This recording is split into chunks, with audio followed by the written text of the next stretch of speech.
He would.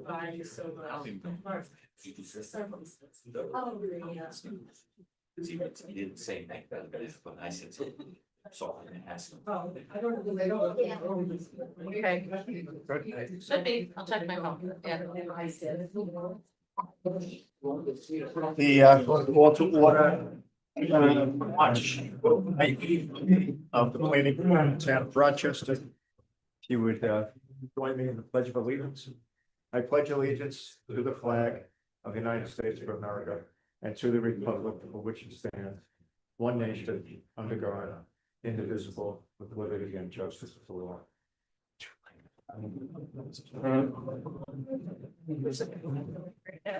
Madam Secretary, you call the roll.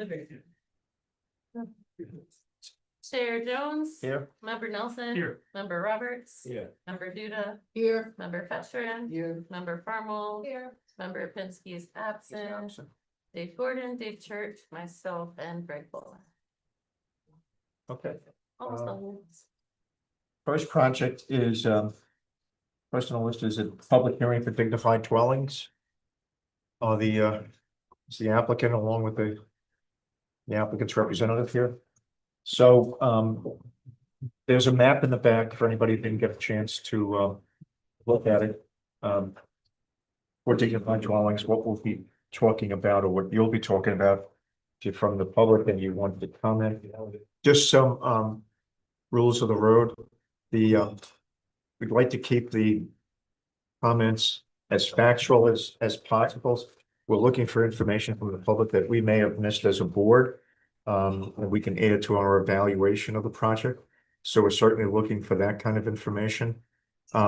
If you would like to talk, we'd appreciate it. There's a sign-in sheet there. And if you haven't signed it, Stacy has the sheet. So we'd like you to sign in. And generally, we ask for, you keep your comments to 5 to 7 minutes. You can read them if you wish. You can hand in a letter to us tonight, whatever the case may be. Would like the comments are directed to the board, not to the applicant. So please make sure you do that. And it's the policy of this board that we don't engage in a conversation during the public hearing with the public, going back and forth, either debating points or answering questions, whatever. That's not the purpose. But later on, the project later on, as in perhaps an hour down the road, dignified dwellings will be on the regular order portion of the agenda, at which time we might talk about some of the comments that were made to ask the applicant to respond to them. There may be other things that the board wants to talk about with regards to the project. So some of your questions, if you have some, or comments, might be answered at that time. But in order to facilitate the public hearing and let everybody make their comments, and we have 3 public hearings tonight, we're just going to listen, and then we'll talk about the project again, as I said, in about an hour, as we get through all the other items that are on the agenda. So with that, did I forget anything, board? Okay. The first speaker is Dana Done. Cofanecchio. Oh, thank you, yes. How are you? Done. Donna. Or Donna, I'm sorry. I have actually quite a list of comments and some questions. But first, I just want to point out that, and this is as far as my knowledge is concerned, the developer originally stated that they were only planned to build 2 houses on the property. And then once they purchased the property, they applied for 4 subdivisions, which I find concerning.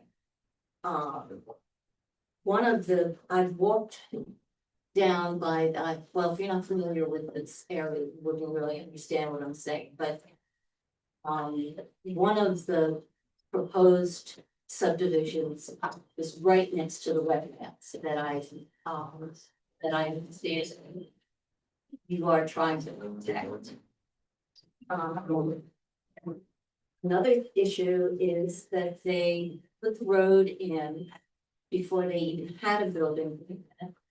I did walk in that area and they are blocking, or when they put it in, they blocked off the old lumber road that should anything happen to block off Rose Hill Road from the residents on Frankel Road, like a forest fire or some sort of emergency situation, they would not be able to leave because that lumber road, old lumber road is now blocked off, and that's the only other way out. See. One of my other issues, and this is really pertaining to my property, since my property borders the property under development, is that the two of the proposed houses are gonna be built right in the property line, right near the property line between us and right in view of my house, which I think impacts our privacy. And then I have a bunch of questions, like, when are they gonna begin construction? What's their timeline? What's going to, what kind of protections are being put in place for any use of landscaping, pesticides, fertilizer that would impact the wetlands? I also understand that they are proposing to have their homeowners association be in charge of monitoring the conservation easement. And I feel that that seems a little disingenuous. Maybe not just naive, but it seems like the fox guarding the hen house. What more? There's also, which I was quite surprised by this, but there's very rare endangered fern, the Appalachian shoestring fern on that property and my property, and I'm wondering what precautions are gonna be made to protect that. It only, there are only 2 colonies in New York State, and that is one of the colonies. And basically, I feel that this development is gonna change the whole character of the neighborhood as it is, where I think most of the residents, if not all, are there and enjoy their seclusion and their privacy and the quiet. It's blissfully quiet, and I can't, I am very concerned that there would be a lot of noise pollution, light pollution at night. Especially, I admit, especially impacting my property. Because I am the one who's bought it. And I also am concerned about the lack of transparency regarding this company. I've done a little bit of research. I could not find any information about them except for a company with the same name, exact same name in Weston, Texas. Now, I'm hoping that it's not the same company, but I don't know anything about them. And they are impossible to get any information about, at least not publicly for me. I couldn't find it. And I think that's about it. As a co-owner of the house with Donna, I would like to add one more thing. Any buildings, like she said, pesticides, fertilizers, digging into the ground, cutting their own wells. I would worry about how that affects our well water, which is actually quite close to the property line, right near our house. I mean, we're within, 30-40 yards of our property line within the neighboring property. If they're getting up close to us and cutting a well in some spot that's close to us, I mean, we do have a deep well, but I would worry about how that affects, maybe sulfur getting into our water, like cutting more holes into the landscape and release other kinds of elements, gases, whatever. That would severely impact the livability of our house. Especially if, and I don't know how you would control this, if people use pesticides. And, and synthetic fertilizers. Any kind of chemicals, which we don't. We're very conscious of the environment. And because this is gonna be right next to our property and within eyesight of our house, it seems, it just seems like we're gonna be more impacted than we would like to be. Thank you. Bob Miller, Good evening. My wife and I live at the 33 Rosehill Road. We're novel. And for those of you that haven't been up to that neighborhood, I wish you would see it. The Rosehill Road, I forwarded a couple of letters to the board. I hope you got them. Rosehill Road is at points is a single lane road. Two cars cannot pass in a couple of places. Well, Rosehill Road goes for almost a mile. Roughly about half of it really has frontage in the town of Rochester, but it's a normal town road. So there's a fairness issue here. Rochester is gaining a lot of yearly tax revenue and basically getting chicken dinner for a dime. And Marltown residents get the headaches with that. So the request there is to, and I know this is difficult to do, is to be aware of that. And we'd love to see more collaboration between the towns working together to make sure that this is a safe environment. The road is used by kids, people walking, dogs, bikers.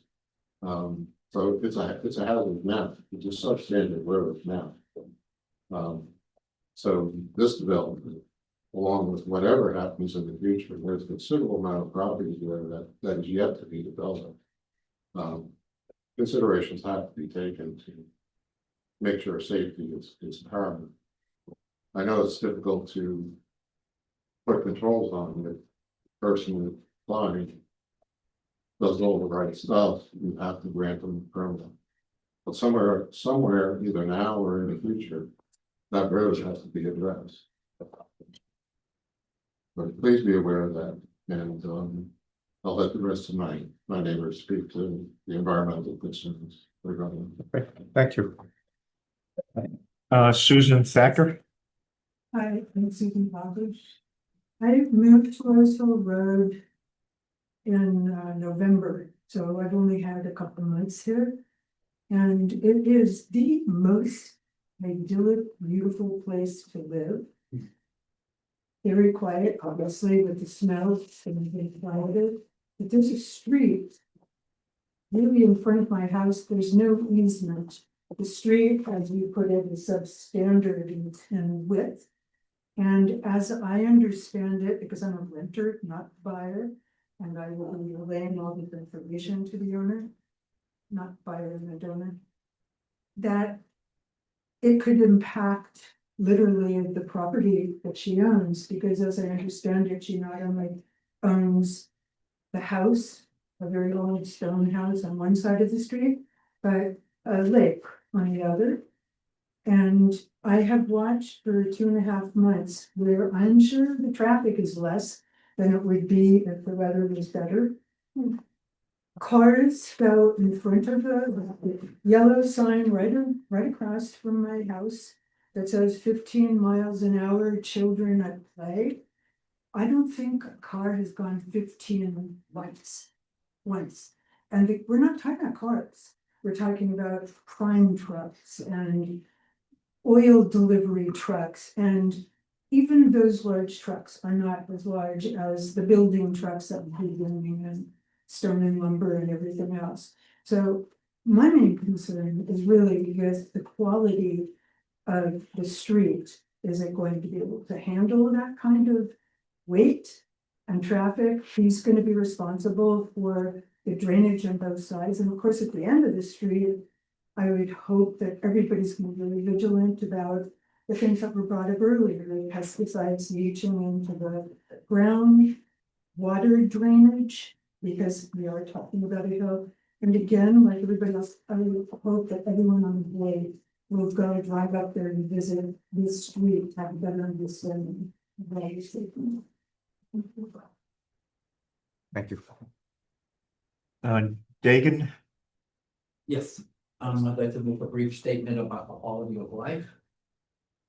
I'm assuming all of us here enjoy a pretty nice quality of life compared to other places in our world that are more built up, more noisy, more polluted. And I think we all enjoy that. The decisions made in this room affect our future. And I feel now is a time that we all need to think about the future for all of us, because so much is at stake. So this might seem like one small decision to you. But if we don't watch out, we'll be surrounded with lights and danger and noise. And that's all I have to say. thank you. James Farrell, Good evening, thank you for the opportunity to speak. I live at 31 Frankel. My name is James Farrell. I'm speaking regarding of application PD 2023-25. Proposed 4-lot. I know they're only putting in 3 houses, but 4-lot is what you guys said in the document you sent to us. Major subdivision at 174 Rose Hill Road.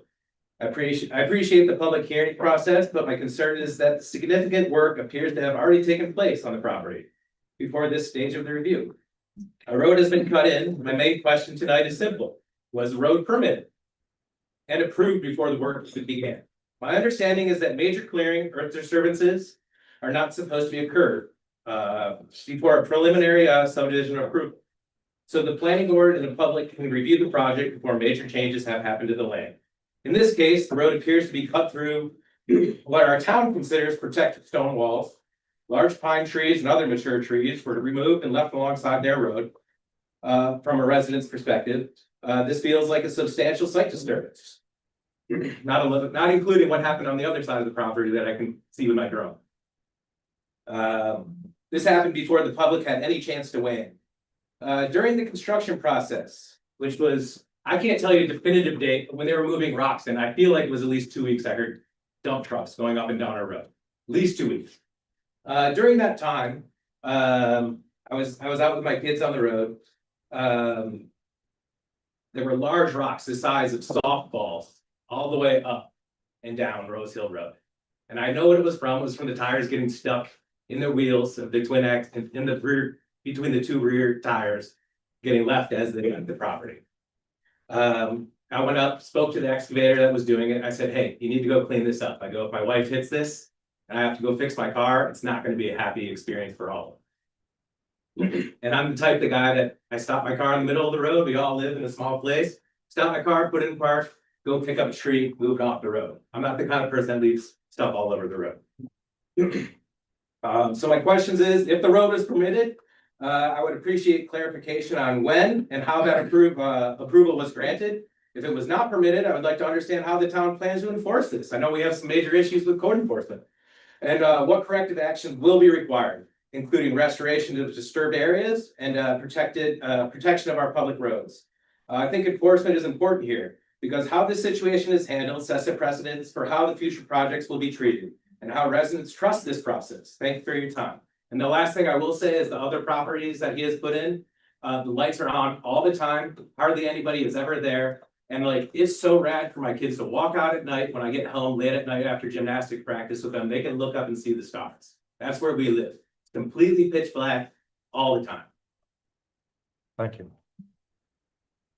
Jerry Frenino, Thank you. Just as a brief introduction, those who don't know me, most of the people who have spoken know me because I've been back there for 52 years now. And I live on both, I own rather, on both Deer Tail Trail, which is an extension off of Frankel Road. That was an issue that I brought up because the name of that road in all of my deeds going back 52 years is Whitaker Road. So some of you may recall it as that with the old Whitaker Farm at the end of the road. But be that as it may, Frankel Road, oh, by the way, I'm the superintendent of the highway known as Frankel Road, private road, which I don't know about, I do know about, because I've been there, what's going on in Iran right now, but I think some of those bombs have been hitting Frankel Road because it is a disaster.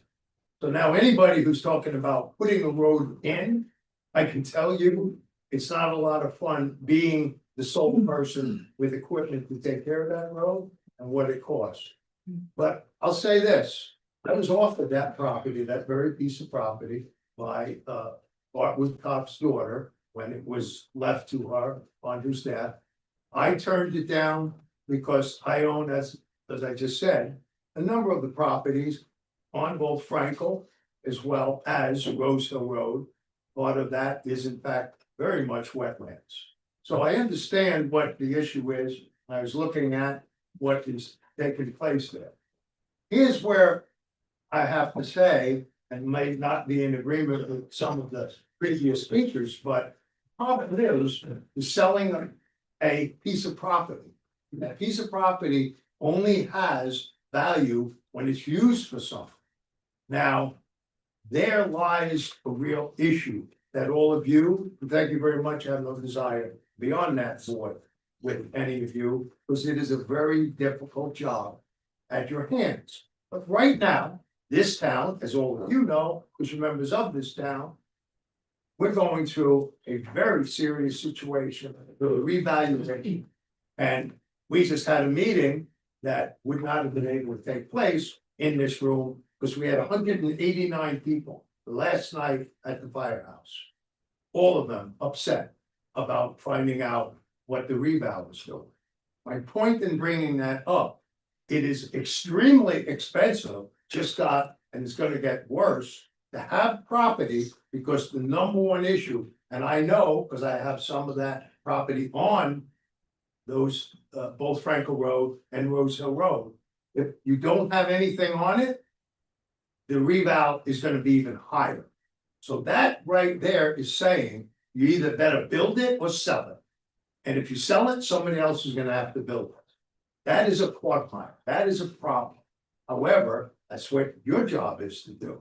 So I see it as, Mr. Wells has purchased that piece of property. And with all good intentions, yes, I see it's been dropped from 4 to 3 lots and so forth. And I see it as long as it is able to work out some of the issues that were brought up here. I see that as, hey, the town of Rochester is looking for more tax revenue. What will those 3 buildings bring in? More tax revenue. And it's sad to say, but you look at what came in all of our mailboxes between Thursday and this past Saturday, that's what they're looking for, more tax revenue. So I thank you for your time, and I'm simply saying that man bought the property was for sale. By the way, one of the other neighbors, I'll leave his name out of that, he's not here tonight. What are we to do? And I simply said, excuse me, you should have bought that property if you're concerned about what somebody else is gonna do with it. Because it was offered to not just me, but to that person as well. And if you wanna make the property, and by the way, that person has quite a bit of property. We're not talking about 50, 100 acres, multiple hundreds. Bottom line is, you wanna protect something? I protect some of what I have for that reason. Because I enjoy using it, recreationing it, using firewood, hunting it, whatever. But that's my choice. And we need to, and all of you need to remember that you have a lawful right to build or utilize that property as you see fit, as long as within the parameters of what codes and other things are, and other people's, I get it, are not affected in that other way. Last thing I'll put up, the infrastructure problem on Rose Hill Road and Frankel Road, as I just explained. By the way, Frankel Road was a town road at one time, and it now is not. It's the Jerry Finino Road, because I'm the only one out there plowing, filling the holes and doing a lot of this maintenance work. And I'll tell you what, I'd be thrilled if the town, or you guys, could somehow squeeze Frankel Road in there and include that. But I can tell you, Mr. Wells is gonna say, wait a minute, how many roads am I fixing for this thing? And that is a real problem, I understand. Thank you very much. And by the way, thank you for what you guys do. Because I know this is not an easy job what you're doing. Thank you. Thank you, Mr. Femino. You sure you don't want to be on the planning board? Really? So I'm gonna break one of my rules. I'm gonna quickly rattle off a couple of specific facts. Which they weren't misstated by the public, but I'm just gonna clear up a few things rather than make you wait until another hour. When hopefully the applicant would clear some of this stuff up. So I'm just gonna hit on it. Yeah, yes, indeed, the applicant did put in a road there illegally and a stop work order was executed against the work. This goes back at least 2 years. This project has been before us for 2 years. Whatever happens in that case with something that's done like that is beyond the planning board's purview. So stop work order was put in place. I'm not even sure if there's fines that can be, or that if they actually were exacted. So I just want to get that out of the way. The board has visited the property. We've walked not every inch of it, but we're very much aware of it. In fact, it butts up against the Pacama Fly, which is hopefully will be declared a critical environmental area. It's known to be critically important. It's just not officially within the town of Rochester. And I think they're working on that. Somebody mentioned the number of lots. It's down to 3. At one time, 2 of the 4 lots, the original lots, 2 of them were down in the wetlands and would have involved crossing the wetlands to get to one of the properties, and the other one would have drained into a significant portion of the wetlands, at least in our experts' view, et cetera, et cetera. So all of the lots are now up on the plateau, if you would, not down in the Pacama Fly area and the wetlands area. All the wetlands that are on the property, whether they're at the beginning of the property close to the Rose Hill Road or all the way in the back, there is a 100-foot buffer around them, in which no development, literally nothing can happen except to stay exactly the way it is. The road that was put in from the top of the plateau going down, that would have made a huge turn to go further down. That road is going to be restored. One of the conditions is to restore that area to whatever extent possible to the way it was. It was environmentally very difficult. And the reason it took 2 years is that we were trying to work with the applicant to get them to the point of moving the houses someplace where it wouldn't potentially damage the environment.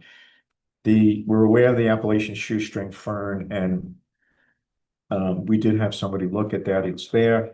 It's down in the Fly area, what we've been told by an expert botanist, wetlands person. So we are aware of that. The road is maintained by the town of Rochester, the whole road. They maintain that road. It's plowed by the town of Marbletown.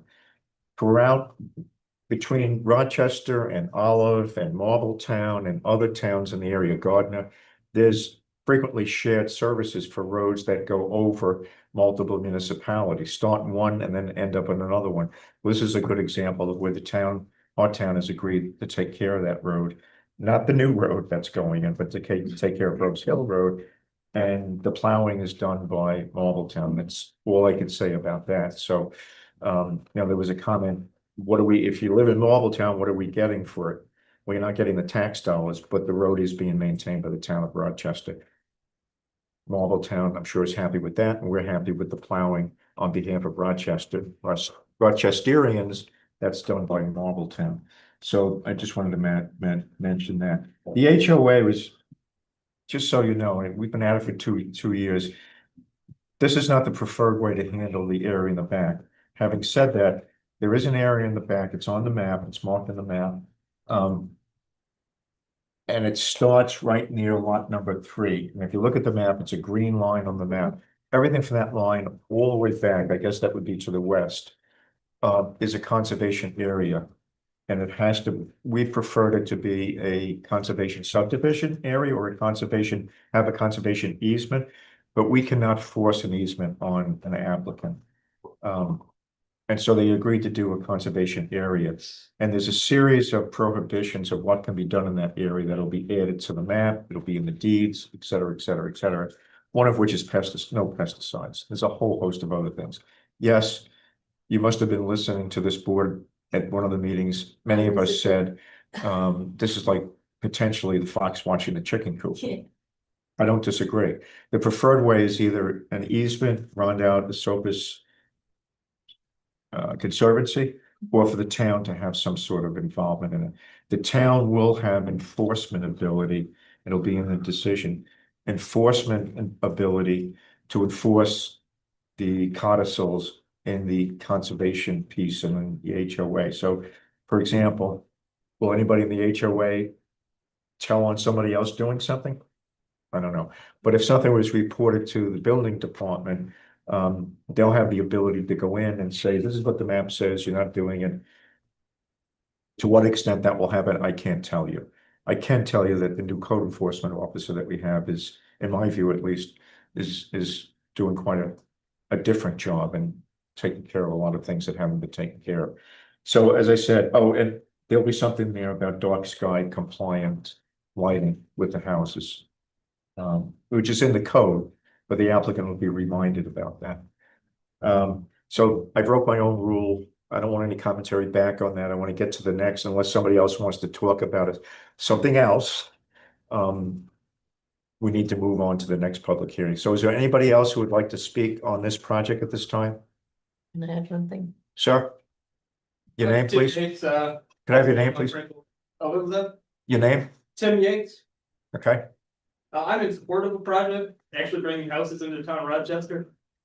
I don't like hearing that other people trespass to find out things about the property. Just want that to be said. Okay, thank you. Anybody else? All right, I'm gonna leave the public hearing open at this point. Aaron, if there's any written comments. Thank you. I have one. If anybody has written comments they would like to leave with us, please do it. Do so, give it to Stacy. While we're still considering this project, we'll take written comments. We have a number of them. If you have your statements that you'd like to give to us, we'd be more than happy to accept them. At this time, I'm going to leave the public hearing open. All right. So, anybody else on this project? Okay. Good. We're done with the public hearing for tonight on this project. All right.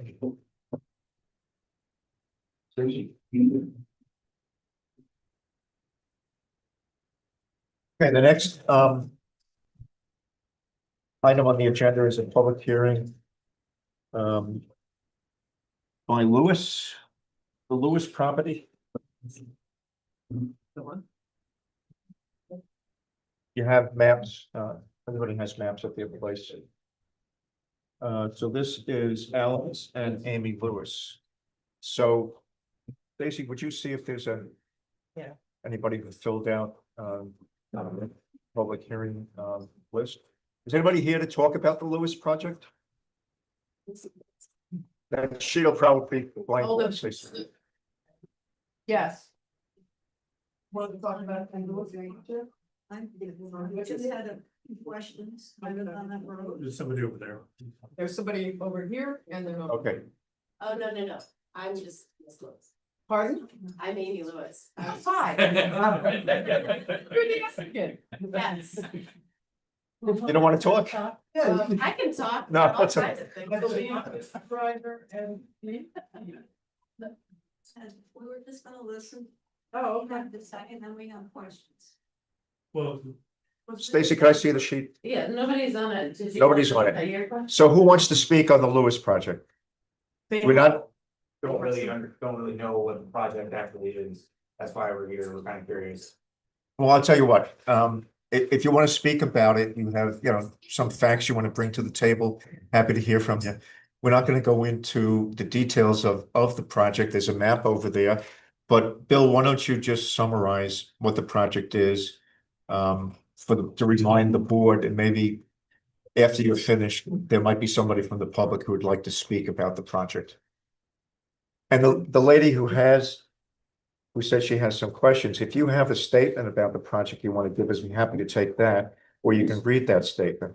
So why don't you just sit tight, let Bill, who's the representative for the project, let him speak about it. And let's see where that goes, okay? That good? Bill? Yes, so this is, the property is 95 Lower Whitfield Road. This is just over 9 acres total. And there's an existing house on the property, a driveway goes into the house. And there's a fair amount of wetland just off of the road here. The driveway actually goes through and has wetlands on both sides of the road there. So what the proposal is here is to do a subdivision to create two long narrow parcels. This existing house is really up against the left side of the overall property. So what we propose is to put another house up on the hill on the right side of the property going back, and to use the same shared driveway, the right of way is a shared driveway coming in to the existing house site and then splitting off to the right and going up the hill to a site up in the back there. And that's basically it, I would say. Okay, so does anybody want to speak about this project? I just wanted to know what their intent was. It says prime farmland. I don't see where there's any prime farmland located on that piece of property. Neither do I. I've tried to garden it for 15 years. I haven't been able to grow tomatoes. I don't know what. I don't know. I've never been able to grow anything on my land. Strangely enough, it's the wetlands there's a lot of areas that are called on the soil maps are called a prime farmland if drained, but it's wetland. If we drained it, you'd be in big trouble, so. Well, you can technically, you could drain. Farmers can drain. You know, you're. Yeah. So for the lady in the back who asked what the intention is there's a house there already. They were originally going to build two new houses. We kind of sent it back to the applicant's surveyor engineer and said, no, we don't think this is going to work. And in fact, it didn't work. So they're building one more house. And you can see on the map in the back there where that house is going to be. As you go up to where the house is now, you come to a point where there'll be a driveway going up to the top and around to an area that's relatively flat. Okay. Anybody else want to speak on this? Is that helpful? Okay. Please stay for the rest of the night. It'll get interesting as we keep going. Anybody else? Okay, so I think on this one, I'll entertain a motion to close the public hearing for the project. Dave will make the motion. Who wants to second it? Hans, all in favor?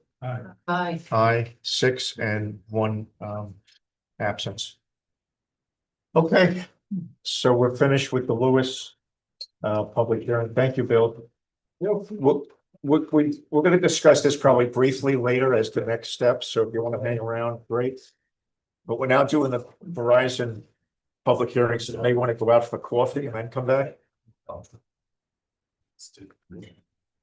Okay.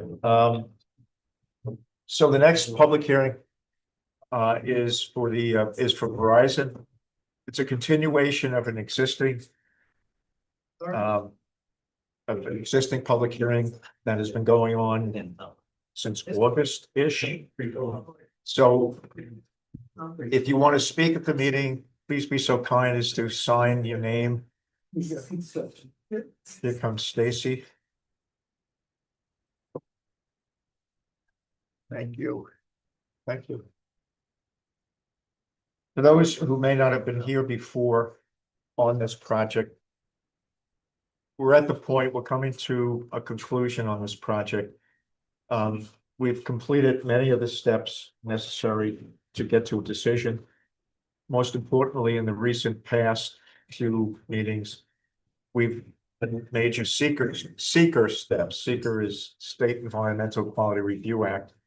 And we're at the point of doing what's called the part 3, which then leads to a determination of significance within seeker. So that, in a nutshell, is pretty much where we are. And tonight is a continuation of the public hearing. We'll close the public hearing for tonight. We're not closing it permanently tonight, but we'll close it for tonight. I would ask whoever wants to speak to keep it to 5 minutes. We've heard quite a number of public hearings on this, so let's try to keep it at 5 minutes. And then after that, we're gonna go into regular order with two lot lines. Two of the projects that have been here already, the public hearing, and then we'll finish up the night talking through Verizon, their part three. As well as some other matters having to do with the project. So, first on the list is Michelle Hertz. Thank you. On May 28th, 2025, in the middle of the day, Troy Harrison and I began a bird identification project at Verizon's proposed cell tower site. Within minutes of arriving there, we identified the following New York State protected birds: goldfinch, Baltimore oriole, brown-headed cowbirds, grackle, American robin, red-bellied woodpecker, house wren, pine warbler, American redstart, great crested flycatcher, blue-gray gnatcatcher, and red-eyed vireo. On May 30th, 2025, in the morning at the same location, Troy identified the following protected birds: chipping sparrow, red-eyed vireo, American redstart, eastern wood pewee, rose-breasted grosbeak, blue-gray gnatcatcher, catbird, red-bellied woodpecker, pileated woodpecker, house wren, and goldfish. On May 21, 2025, in the morning at the same location, Troy identified the following protected birds: American robin, pine warbler, gray catbird, house wren, red-eyed vireo, American redstart, goldfinch, blue jay, tufted titmouse, cardinal, yellow warbler, house wren, yellow-bellied woodpecker, cedar waxwing, western wood pewee, downy woodpecker, and common yellowthroat. On June 1st, 2025, in the morning at the same location, Troy identified the following protected birds: house sparrow, cardinal, tufted titmouse, eastern pewee, red-eyed vireo, American robin, ovenbird, ground nesting, by the way, blue jay, common yellowthroat, great crested flycatcher, eastern wood pewee, house wren, grackle, rose-breasted grosbeak, red-bellied woodpecker, dark-eyed junco, American redstart, and cedar waxwing.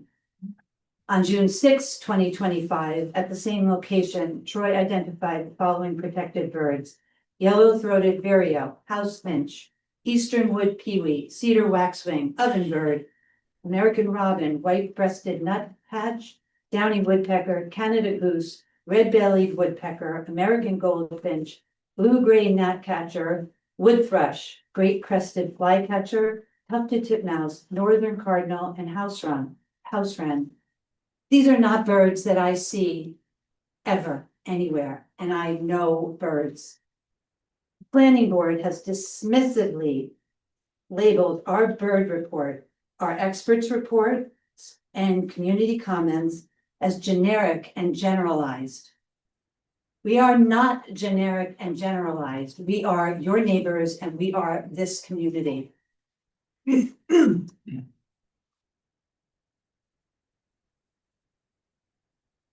add insult to injury, Dave Church copied word for word large parts of Verizon Secra Part 3 review, and that is what the board is using to make its secret determination.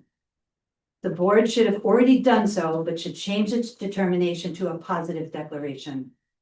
Approving a cell tower and then pretending that it is not there by requiring Verizon to cover it up with hundreds of pounds of toxic microplastics is not an answer. It won't change that it is dangerously close to housing that is some of the most affordable in town, and to wetlands and fragile and protected wildlands full of birds. It is memorable and hard to believe that after a full year of so-called study, multiple public hearings, dozens of written comments, and heartfelt testimonies of your neighbors and residents of this town, almost all in opposition to this unnecessary tower, this board has ignored the public entirely. Thank you, Michelle. Larry Friedman. I've ceded my time to her. I've ceded my time to her. Okay. Franny Hertz. Thank you for letting me speak again. So after the last meeting, I was here on the cell tower proposal.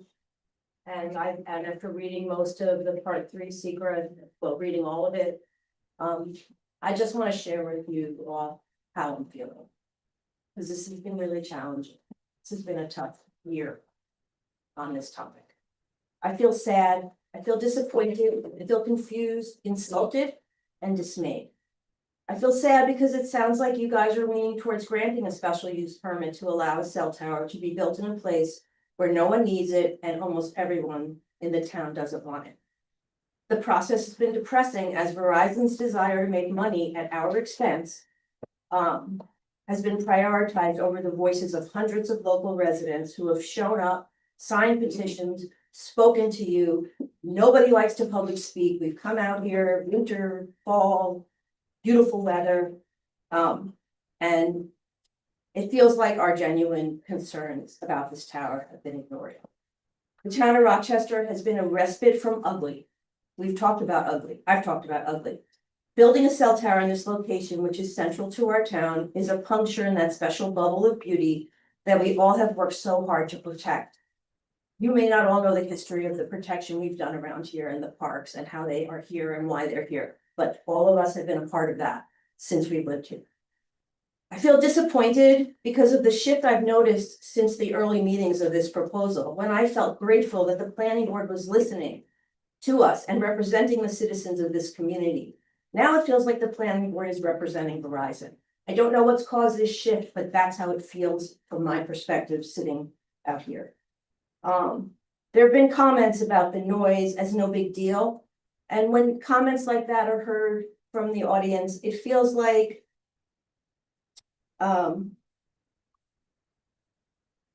it appears as if the board is no longer concerned about the residents potentially living under this looming and unsightly structure as a not in our backyard kind of attitude.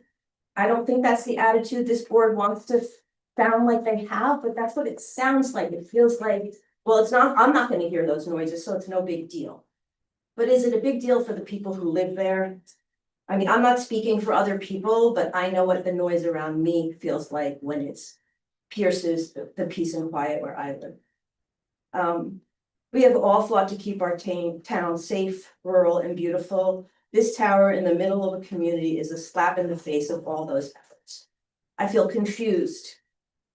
Mitigation, mitigate this, mitigate that. I appreciate that these mitigations may be in part inspired by public comment so that we've sort of been heard. But at what point are all these mitigations an indicator that the tower should not be built in the first place? Because it's a lot of mitigation. And also, is there data to prove that these mitigation techniques will actually protect, want data for everything? Will it really protect the environment? Will it really protect the birds?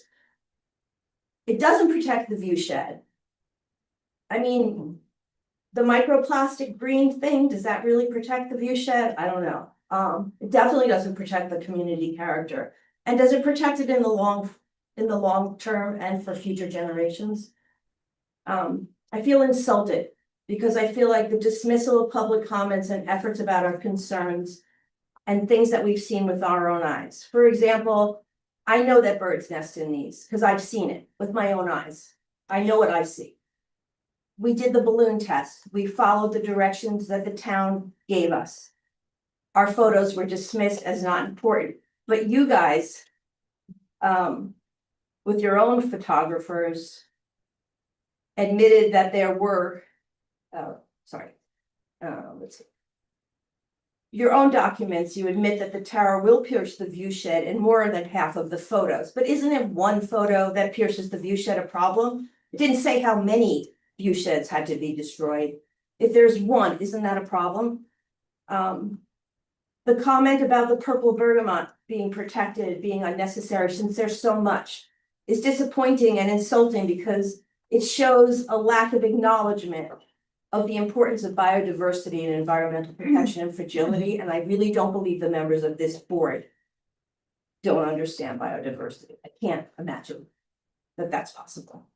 I'm dismayed that we are still here defending against a damaging outsider who could care less about this community and our needs. Thank you. Thank you.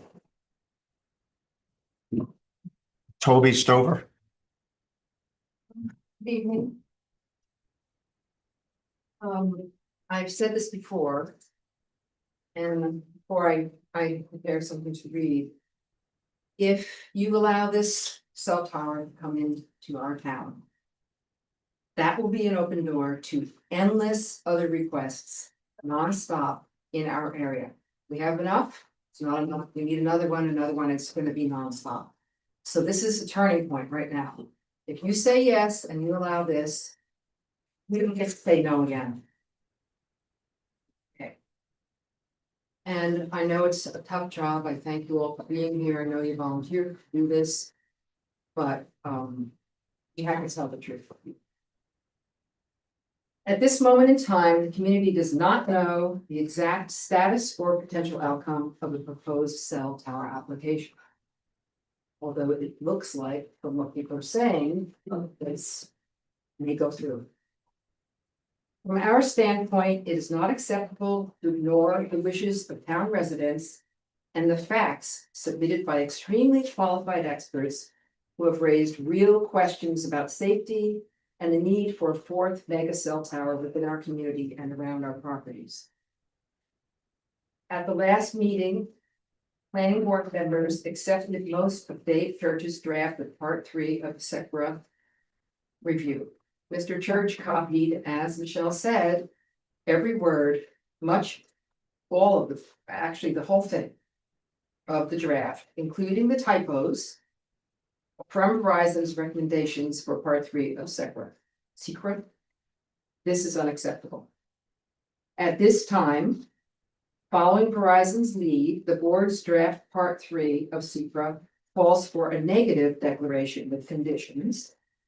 This means that the board agrees with Verizon that a cell tower in the middle of our community will not have a significant adverse impact on us or the environment, including plants and wildlife, the view shed, or the character of the community. Given the facts, the board should flat out deny this application. At the very least, the board should be issuing a positive declaration, and this would require a full and complete environmental review of the proposal. To date, the board has been relying on industry-influenced environmental contractors from Verizon to make its decisions about this cell tower. The board must not ignore reliable scientific facts showing that cell towers and cell tower radiation negatively affect flora, fauna, human well-being, and property values. Throughout this proceeding, and for over a year now, it seems to us that the board has dismissed and ignored community comments, photos of the balloon tests taken by members of the community showing a giant cell tower looming over the landscape, and independent expert reports. With each of these dismissals, it would appear that the board finds a reason that the community's input has no value. If the town of Rochester Planning Board approves the new cell tower construction, they will be sacrificing our neighborhood and the environment, benefiting Verizon, not us. We will not accept this, especially in view of the fact that Verizon has not proven that the new cell tower is needed. The burden of proof is still on them. Therefore, the town planning board must not and cannot cave to outside pressure because their sworn duty is to the welfare of our town, whose residents overwhelmingly object to this tower. The board must not ignore the sentiments and wishes of our people. I remind the board that it is their sworn duty to represent the residents of the town of Rochester, not the financial interests of Verizon.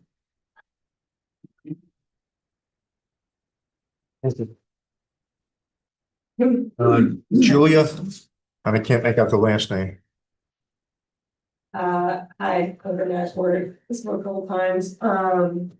So I just wanted to add my voice again to the fact that I think President Sunflower deserves a positive declaration.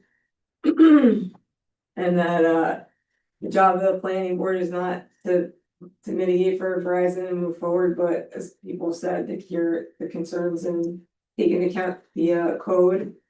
Verizon still can't prove that they need this tower. There's already 3 towers in this area. There are no other semi-rural towns of our population density that has this many towers. Also, we live in an area where our tourist industry depends on its view shed. In Minnewaska State Park alone, over 500,000 people come every year. And so even making the tower 120 feet, all of the same issues that residents have made continue. And using kind of fake plastic to camouflage it doesn't really change a thing. I mean, you could still spot those. I mean, you can tell when you see a cell tower that has fake, fake branches on it. This will be also irreparable to the harm of our community character. So many of us that are tourists, but live here because of the views, because of the natural beauty, are gonna have to see this thing over and over again for the rest of our lives. And again, as everyone said, they don't feel like you guys deserve, or that we deserve an explanation as to why they even need this tower. So it's literally, there's so many issues that come before the planning board where you have to deal with the developers and the land use, and some members of the community are sometimes for it, others are against it. I mean, this is really just, the entire community is against it. The applicant can't prove that they even need the cell tower other than to make more money and potentially do other things with it, including 5G and potentially some live streaming services, whatever they have in store that they're not telling us, because there is a reason they're doing a cell tower, to make money, but it's not to meet any of the needs that the community has. And so, I know that there's still a 30-day public comment period. Obviously, there's a handful of people here, but there are many people that have come that are aware of what's going on, are watching. And so I just ask that you really keep an open mind as a board to vote for a positive declaration. Thank you. Thank you. Is there anybody else who wants to speak on this project? Michelle? I'm sorry, I left out a paragraph and I want to make it very clear again that we are not generic and we are not generalized. Instead of hiring a local expert on flora and fauna for this property that is very near wetlands and fragile wildlands, the board has made a decision that there is no impact on the environment. This decision is based on a generic report from Verizon's wildlife contractor from Texas and a general no response from the Federal Department of Fish and Wildlife. If that's not generic and generalized, I don't know what is. Thank you. Yes. Anybody else on this project? Okay, we're gonna pick up the Verizon project later on tonight, probably in a half hour, 45 minutes to go through. If the board wants to make any comments of their own at this time or later, but we'll go through, continue the review of the project when we get to it, probably in 45 minutes, if anybody wants to stay for that. So Scott, I'm gonna ask you to take a seat in the back again. Got it. Okay, so the next item on the agenda is Spirit Circle. And this is just an administrative task. We sent out, we circulated for lead agency for Spirit Circle. And the 30 days was up as of today, or as of yesterday, actually. So we give in the document, it indicated that we give the involved agencies 30 days to reply as to whether or not they want to challenge our lead agency declaration. We received no notice of that, Stacy. So it's our responsibility, after the 30 days to actually declare lead agency status. So I'll make a motion, that the, planning board, having received no commentary from any of the involved entities, is declaring itself lead agency, for the Spirit Circle, project. Make a motion. I make the motion. You made the I motion? make the motion. Second, Second. Melina seconds. All in favor? Aye. Anybody opposed? Chair votes aye, so 6-0 and 1 absence. Dave, I have a question for you. We obviously sent the notice out, I think it was 17 different agencies we sent it to. Do we have to renotice those agencies that we've declared? We're done with the notifications. We don't have to post it to the DEC website? No, Okay, so we're done with all that. Okay, good. you actually didn't even have to do a resolution, I know. because you are a lead agency unless someone disputed it. That's why you probably got up and left.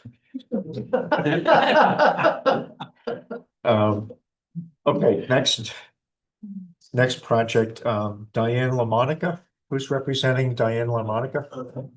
George Waxman. You came all the way up from Garden City? Pardon? You came all the way up from Garden City? Isn't that right? No, So, just came from Liberty. Oh, okay. Just down the hill. Yeah, it's still a drive. I'm looking forward. So the applicant is from Long Island, is that it? Yeah. So, and your name is? George. George Bankston. George, you want to tell us, there's a map for everybody to take a look at. You want to tell us what you're trying to accomplish?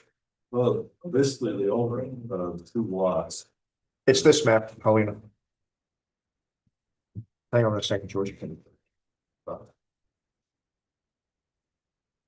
It's okay. Got it? I already looked at it online. Okay. Yeah, sorry. Go ahead. Anyway, they own, 2 lots. Combined, they're roughly 5 acres, a little over. And what we're looking to do is eliminate the common boundary. Part of the reasoning is side setback to that common boundary. Really reduces the flexibility to rotate the house, doing what they want there. It was really a challenge to get the septic system in for the project. We got health department approval for raised system. And as you can see, the primary is basically on one lot. The reserve area ends up being over on another. A lot of big trees, big rocks, lousy soil. It's nice. It just makes a better project, so. Okay. Does the board have any questions for Mr. Baxter? Okay. I have a question. On the map is existing wells on another property as well as. No, the existing well, is, well, it's on the property that they own, and There's with where the house is, So there's 2 wells that I think would, well, I just show the. 2 wells for some Yeah, other property. where they're at, on the neighbor's property. You're not using those wells for your No, property. they belong to neighbors. And on Mini Collab, it looks like, according to the map, and also the inset of your map, it looks like it's in an L there, but that in front of it is actual, Browns Road, Browns Drive. Browns Drive is, yeah, it shows it's private road on Because on Mini Collab, it looks like there's a space between the road and the properties. On the Muni Collab map. On the Ulster County Parcel Viewer map. It looks like there's this L that goes around the property and that the property doesn't hit the road. That's the way it is. On Parcel Viewer, so I just wanted to. Oh, as far as I know, we didn't change the property, the outbounds of anything, so, So access will be directly off Browns Drive. yeah, you come up Kaiser and actually the driveway goes straight in from, Okay, right now, from Kaiser, if you don't turn your ways and run right into their house. Right, it's just, I just wanted to clarify that, because it's a little misleading on the parcel viewer, what the map showed. Yeah, with that private road designation in there. Yeah. And property lines. Basically, aren't accurate on tax maps. Right, With, that's why I asked, so. I'm sure, and there's deed restrictions, and that, really deed restrictions, no pig farm, is that what the? it could be, right? That's All what I was, was doing with the septic system. Out there. that's what was on the application, so I That was just, it was a strange. it was a deed funny little restriction. deed restriction, no pig farm. Or had something to do with the original owner. Yeah. I don't know what they got against bacon. How many farms are in this town? Yeah. I'm a farm boy myself, so I don't understand why. Peter, anything else? Yeah, on the, I think on the EAF mapper, there was, with the application, it was filled out that there were wetlands, but I didn't find any, I didn't see any. I didn't see any, it hits a stream in the back there. Yeah, but it's, The back line and but it didn't indicate on any of the parcel or I the, haven't seen any, yeah, resource we're map. well. You know, if there is any. Lands that are wet, let's put it that way, they'd be down next to the stream. yeah, I looked for them and I didn't see them, and I saw I didn't walk it was on the down there. application, so. They had no reason to be down there. Dave, do you have a comment about that? We've, I didn't Great. look at it. okay, that's fine. But I know that I assume it's because the creek's in the back and there's this generic statement now in the parcel viewer that there's with the EAF Yeah. automatically filling out Yeah, and the new wetland regulations, and I assume just because of proximity to the creek, there's yeah, I just, it flags some you need to look kind of thing. That would probably show up the National Wetlands Register or, Yeah, no, I don't, year ago, it didn't anyway. go, Peter it did. didn't, no, it didn't show up as either state or federal wetlands. It usually is an indication crosshatch on the map. It was Yeah. indicated that there was one, but then I didn't see one, so I just wanted to ask. Yeah, no, I'm not. aware of it. Okay, okay. That's all I have. Given the slopes that are there, I'd be surprised. Anybody else? I just have one more question. So there's gonna tear down one of the houses and put up a new one? Yeah, it's basically a hunting camp.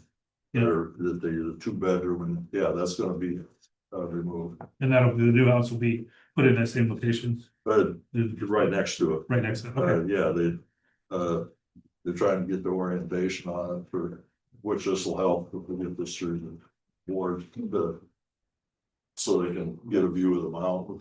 Yeah. I And was the busy watching the bear up there to look at the mountain. The applicant knows if we approve this, we're just approving the lot line, taking the lot line out. Yes, Anything else, you go to the building department for. yeah, that's somebody else's issue. Yeah, Anyone else on this one? Down the road, it's beautiful up there. it is, yeah. Trying to find it. Cool. I'm jealous. So I think, I don't see anything else on this map. Dave, would you, I didn't see for the next meeting for the 30th, would you do a lot line Yeah, it's approval? it's type 2 and it's It's type 2 by virtue of being a lot line. public hearings optional. We don't need to do a public hearing. We don't need a write-up. We just need Okay. the decision. So we don't do a decision. We're not doing a decision tonight. We'll do it at the next meeting, which is the 30th. We'll have a decision. There's some notes that'll need to be put on the map, standard notes that we have. That'll be provided in the decision, so you can put them on the map. And then the board will vote on that decision. And it sounds like everybody's okay with this. And then we just need a final map from you that I can sign. But I don't need it for the next meeting. It'll be after that next meeting. You need me here for the next meeting. Um, You don't have to be here. Would appreciate it if you were, but you don't have to be. It's the 30th. We can put you on, we'll try to put you on first. Make note of that, Stacy. 6:30 on the 30th. It is the 30th, right? Yes, Okay. Do we need to escrow? Thank you. Dave's decision. Dave is gonna be doing the decision, so we need $150 in escrow. To pay for whatever we don't use, you get back. I'll entertain a motion to ask for $150 in escrow. Peter, I'll make the motion. Peter makes a motion. Jennifer? All in favor? Aye. Anybody opposed? Aye for me. Okay, so we'll see you the 30th. Okay, so. And I haven't been to a planning board in 40 years, but this escrow thing, that's something I want. Oops. So the escrow pays for a I professional. can email her, Right? Yeah, he wants to know. Oh, how to do it? How does he do it? email her, let her know how to do it. Bless you. Cause I'd screw it up. Welcome back. We missed you. The haircut's getting gray. Tell me about it. I don't have any anymore. So we'll see you. Let us know on the 30th. We'll wrap it all up, and then the only other thing that needs to be done, this has to be filed with the county, so on and so forth. As long as I get the information, I'll get it on. Okay. You'll get a notice from Stacy as to the meeting and where you are on the meeting agenda. Yeah. Okay. That's it. Well, Thank you. Yeah, thank you. Drive safe. Okay, the next item on the agenda is a lot line elimination for Ravi Shankar. Is Mr. Shankar here or his representative? For those of you who are too young to remember, Ravi Shankar. Is it the same one? Is no, come on, He's yes. he's 100 years old by now. Okay. But the Beatles did a whole album with Ravi Shankar, and I think Ravi Shankar was at Woodstock in 16. Guitar. Yeah, this is the sitar. He did the sitar. It was Spelled wonderful. differently, actually. What? Yeah, the last name is Shankar, different. it's an Indian name, It's Shankar AR. is a different ethnicity, but we don't have to worry about that. Yes, the Beatles. Are you sure? I knew you would spoil my fun. He's watching us, so. Oh, He's joy. said that before. Oh, joy. Okay, and I apologize for getting the ethnicity wrong if anybody's offended by that. Yes, I have to recuse myself from the decision because Marika is doing a renovation for us. So. okay, so she's your architect or something? Okay. So I caught Marika early in the meeting, because you have 3 maps. And I needed an explanation for each of the maps. So the map that I'd like to work off of for tonight, although there's 2, is the one from, that one's the one from Bill Akers. Bill Akers did the survey work. You have it in front of you. It's the one with color. No, I have one. I have a smaller version of it. And then the other 2 maps I talked to Marika about, and we came to an understanding that we can't deal with 3 maps, we need 1 map. One map. And The reason maps is just because I was showing you what is there now and what we would like. So it's existing versus proposed, but we Right. want to make sure it's one map. so we just 1 map. And I told you all about, we need a legend on here, Yes. so Yeah. many of the good things that Mr. Baxter had on his map, we'd like to see on this And map. Bill Liger's on the way out and he is ready. He knows a ton. Okay, and the what's happening here, the houses that you see on this map. They began to build, they own both properties, they began to build a garage or something else on the other lot. And they have a stop work order because. I forget exactly, Yes. there was no primary structure on it, so you can't build an accessory structure, I had to think for a minute. So what they decided to do is just eliminate the lot line and make it all 1 parcel, which makes sense, but right now. Whatever it was, they were building the accessory structure, a garage, 2-car garage, whatever. There's a stop work order on it, so it's just a simple, but Marika needs to do some work on the map. Yes, Bill Liger. So does anybody have any questions on this?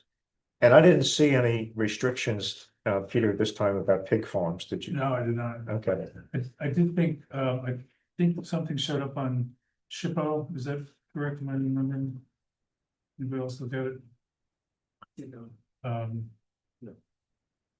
Maybe the EAF, recused. But archaeological sensitivity? yeah, I think it was, if I remember correctly, I made a note to myself that. It was flagged at the Shippo, but I may be. Let's see if I can find it real quick.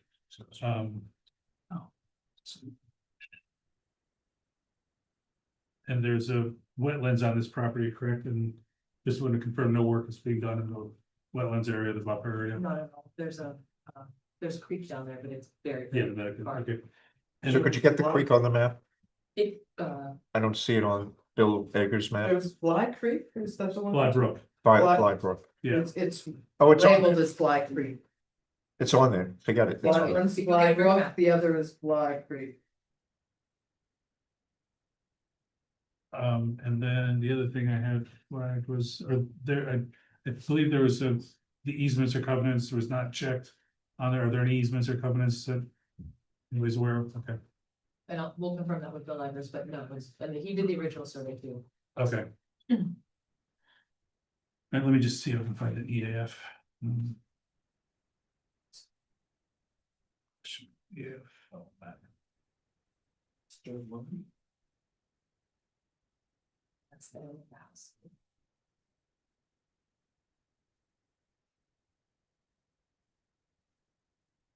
Yeah, there was something that's flagged in the EAF mapper about an archaeological site, so you need to be in touch with the SHPO about that. Okay. And get a letter from them saying that there's no, it's just no archaeological site or historic something there that we need to know. It's because it flagged on the EAF mapper. Peter, I have a question for Dave on that. Yeah. If they were doing a subdivision, that would be true, but they just Is it true? eliminated a lot line. But they're doing construction on the other side. Right? That's something actually the building department should have asked for. Yeah. Dave, can you give us any guidance here? Well, it's a type 2 under seeker, so you're essentially done if that's your justification. If you're concerned about construction, it's a fairly simple process. You can go online and they request a review memo from the State Historic Preservation Office. You can Google that, or New York State Historic Preservation Office. Okay. Or contact Stacy or get me and I can show you how to do it. It'll might take a month. I don't know what they're gonna say. Their responsibility, which is true in every state, is to report back if there's any features that are on the National or State Register of Historic Places that might be affected by what's proposed, or if there's anything that's archaeologically sensitive, in the ground, on the ground. Structural, for example. Then the board can consider that. I mean, it's just flagged on the EAF mapper, that's why I brought it up. Yeah. So is If there you're any- not, Any disturbance on that property before what is going on? No, I mean, we built a house, the reason I'm involved is we built a house on this property 2 years ago. On the 5.6 acres? On the total property. Okay, And so that didn't come up at that time. But obviously you've got the map, but. is there any no, fresh there's- disturb,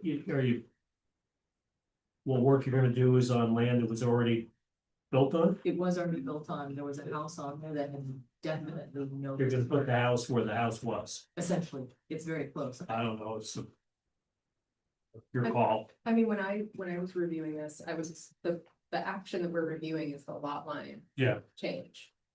Which does not result in any impact to historic resources. So I didn't review it as part of it because it's just the lot line change. right. The only reason I'm bringing it up is that the lot line improvement also is the part that's they're building on the other part of the property, which is, I mean, that was. But that's not part of our review, is it? Are we also approving? The reason they're here is because they started to build on another lot that didn't have, it was an accessory structure. They didn't get anything from the building department, so the combination of not having a permit from the building department, as I understand it, and putting an accessory structure up on a lot that doesn't have a primary structure for use for a house on a different lot, all of that resulted in, you can't do that until you get a permit, or you figure out how you want to deal with Right. 2 lots. We did get a permit So, for building. sorry, I can't hear you. We did get a permit before building. Then why did they stop? Well, it then became, the neighbor came over and basically, was unhappy and called the town and I guess, You got a building permit we got a building. for the garage? For the garage, we did. Was it rescinded?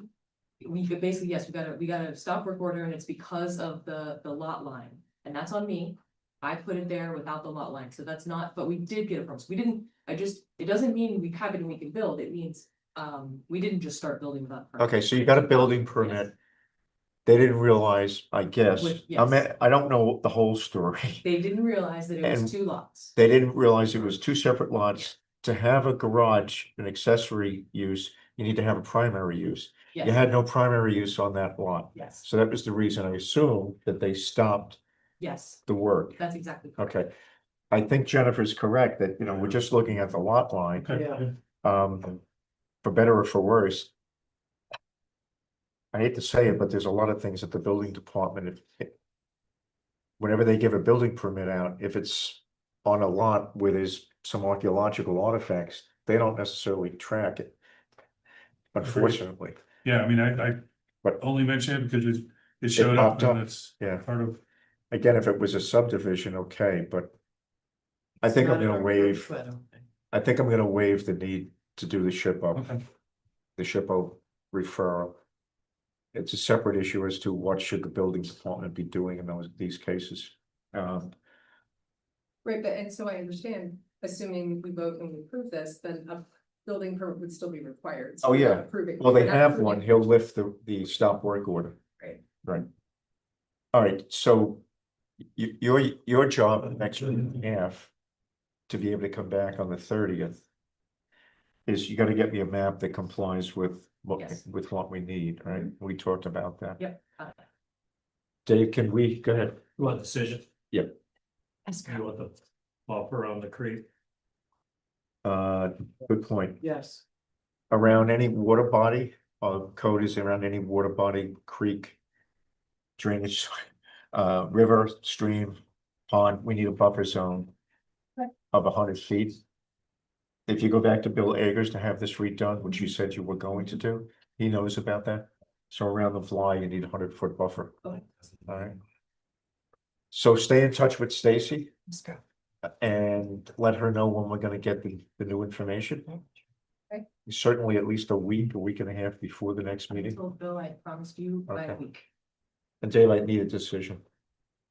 No problem. Okay. Escrow. Oh, escrow. $150. I make a motion that we set the escrow at $150. second much. Okay, you got that, Helena? Followed by Dave Roberts. Yep. All in favor? Aye. Anybody opposed? Abstain. And Hans is abstaining. All right, did I forget anything else? Okay, we're good. So you got some work to do. Yes. Okay, we'll fill that. Thank you. Thank you very much. Thank You're you. And I'll just take note that Hans is back at the table. He never left, but he's back at the planning board table. Thank you. All right, dignified dwellings, you want to come back?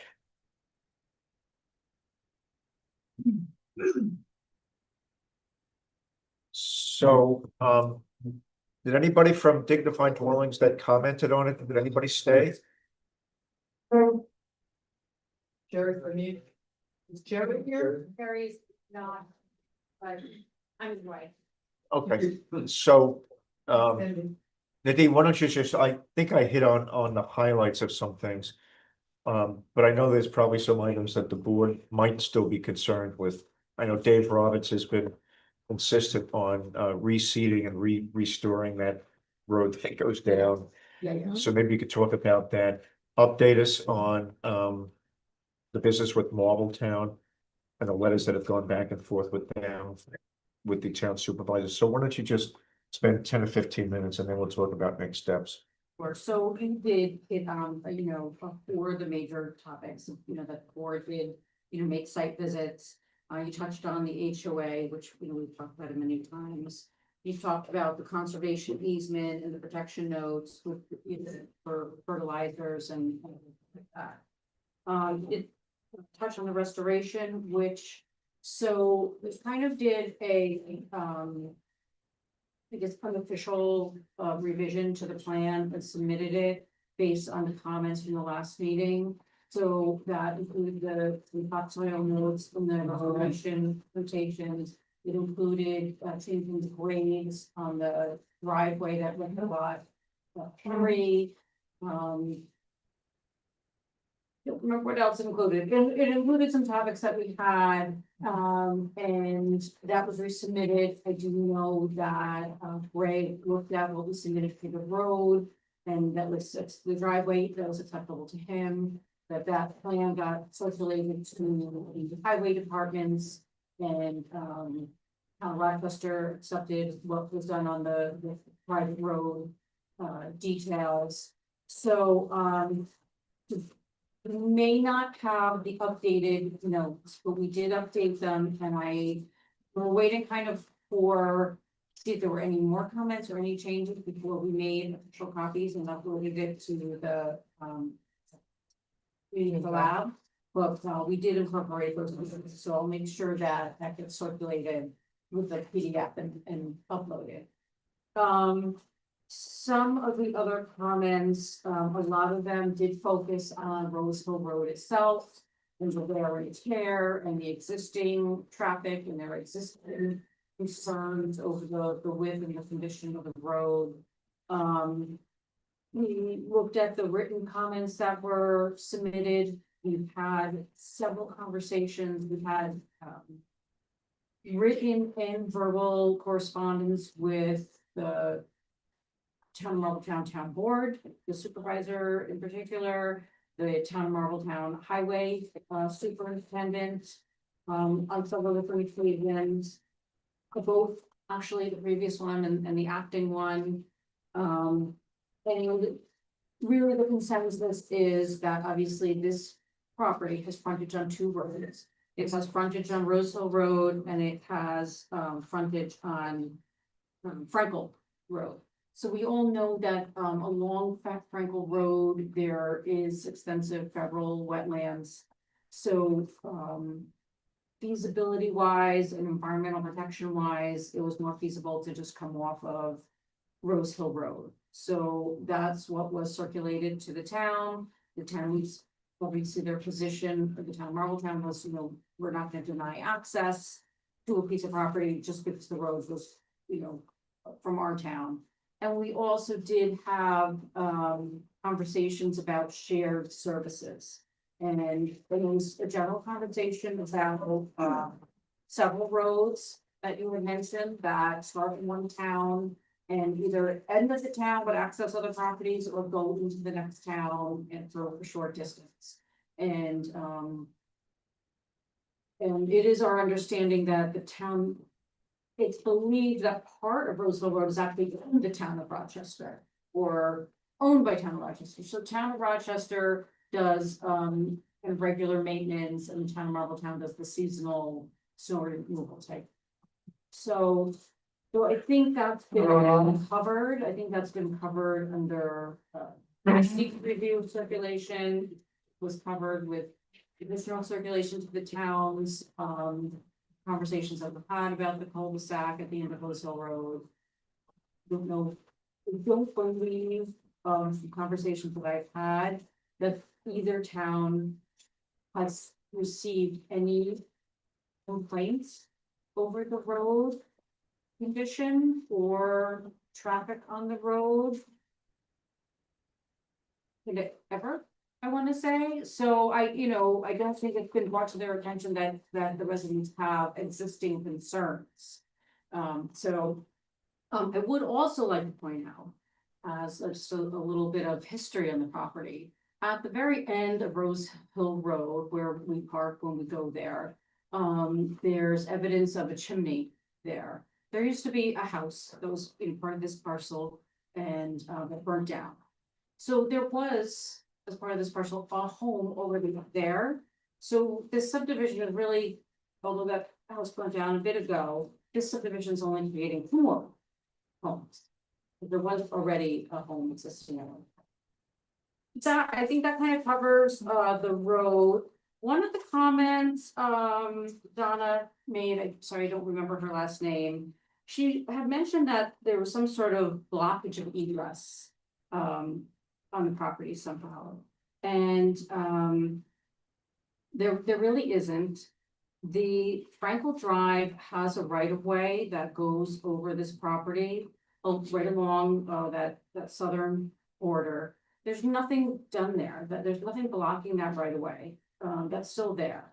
None of the other paths or woods roads through the property, have any right of ways over them at all.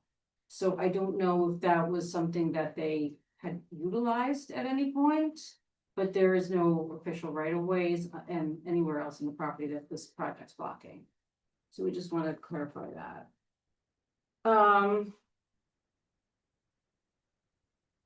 Well distance from the properties, I mean, I know that, the closest one to this house is well over 200 feet from the edge of the property. How many feet?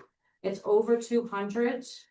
They don't have a scale exactly to tell you, but, I didn't, yes, it is compliant with health regulations and I didn't hear anybody say tonight that their well, they have problems with their well, so. no, somebody did They just mention that they're mentioned concerned about drilling on the other property. Right. did mention that. Yeah, They drilled a new well, they were worried about a new well. Would affect yeah, so the closest house site to that property will be the Lot 2 house site. And that well is significantly in the center of that lot, it's not close to the property line. Yes, you are. Yeah,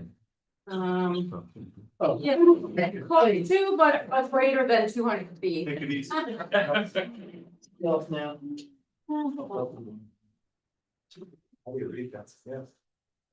I know, I've got glasses on and I'm not. Okay, going.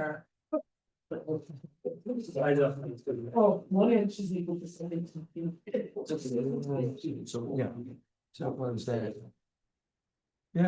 Yeah, maybe 240 feet away from the property line, and they said that their well was, did they say 30 yards? So 50 feet. 50 feet, they said? I thought he said 30 yards, 90 feet, so let's say 50. So this well is about 300 feet from their well. Well, you know, it's. Well out of the, well compliant with health. Yeah. No pun intended. So, let me just see if I had notes of anything though. So I have a couple of things while you're looking, that I would suggest need to get into the HOA document. Before you do, could I say Yeah. a question? Nadine, now that we're talking about this, on lot 3, one of the 2 septic fields is pretty close to the property line, looks like it's within 50 feet. Is that close to anything on their property? It is not. So, do you know where their well is, you know? Their home site, so on this plan, you can see where it's labeled garage. Where you're, well, what place is garage? It's closer to lot 2 on the neighboring property. Yeah, I understand. Oh.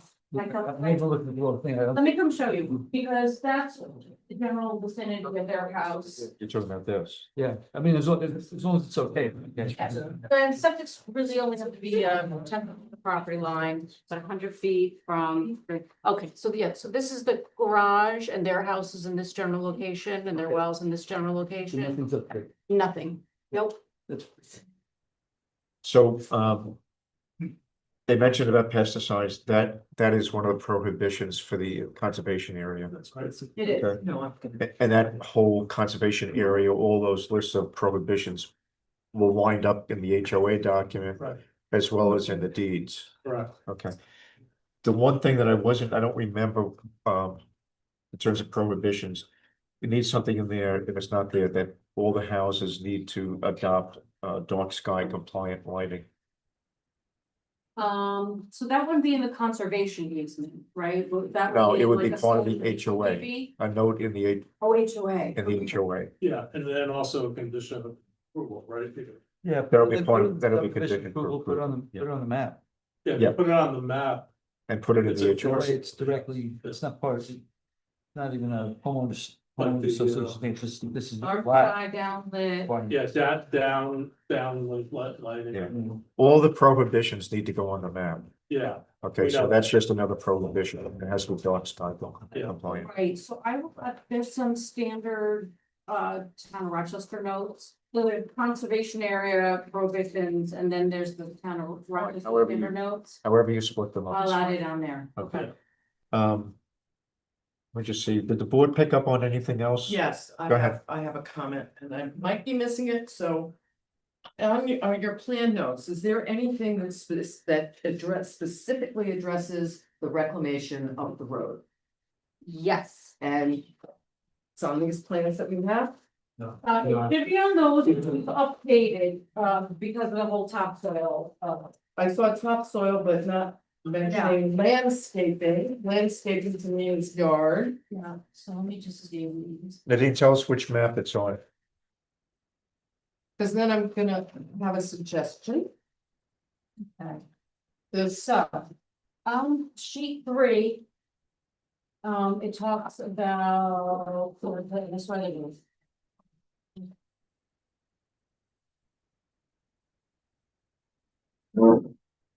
Okay, so on sheet 4, stabilize the disturbed lane and revegetate the native vegetation, see no sense of sheet 5.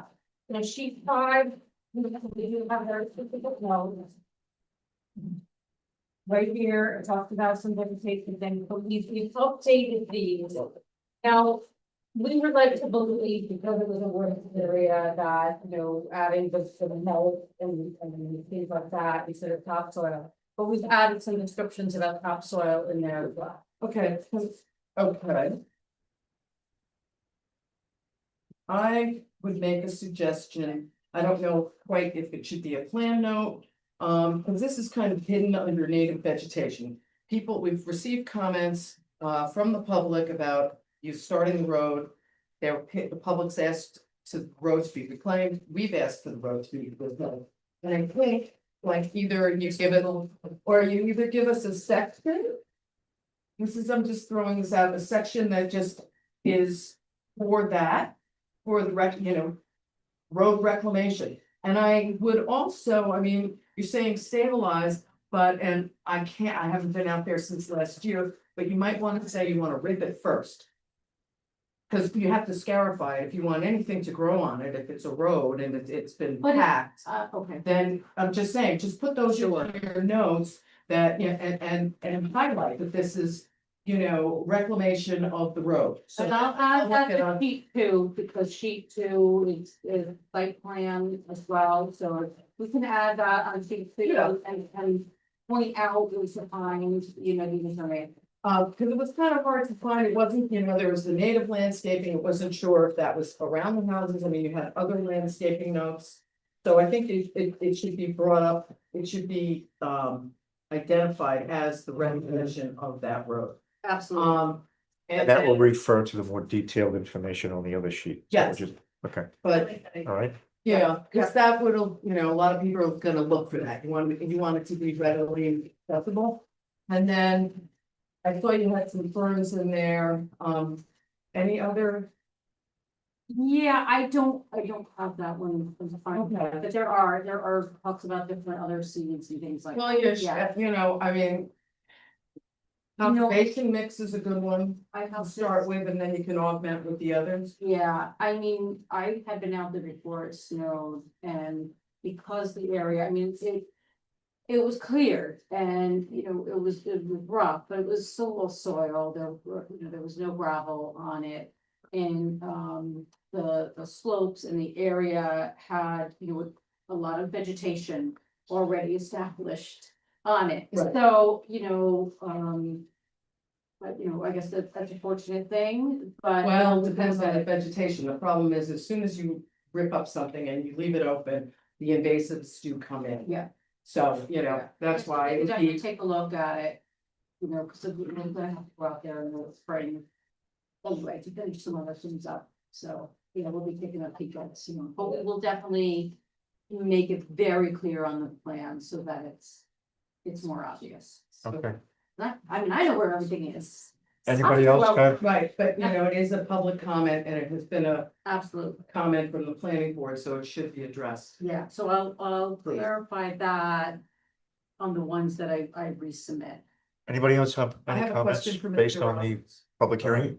I have a question for you. Do you have any recommendations as far as the seating for the reclamation of that area? I see that she has a density for the seating.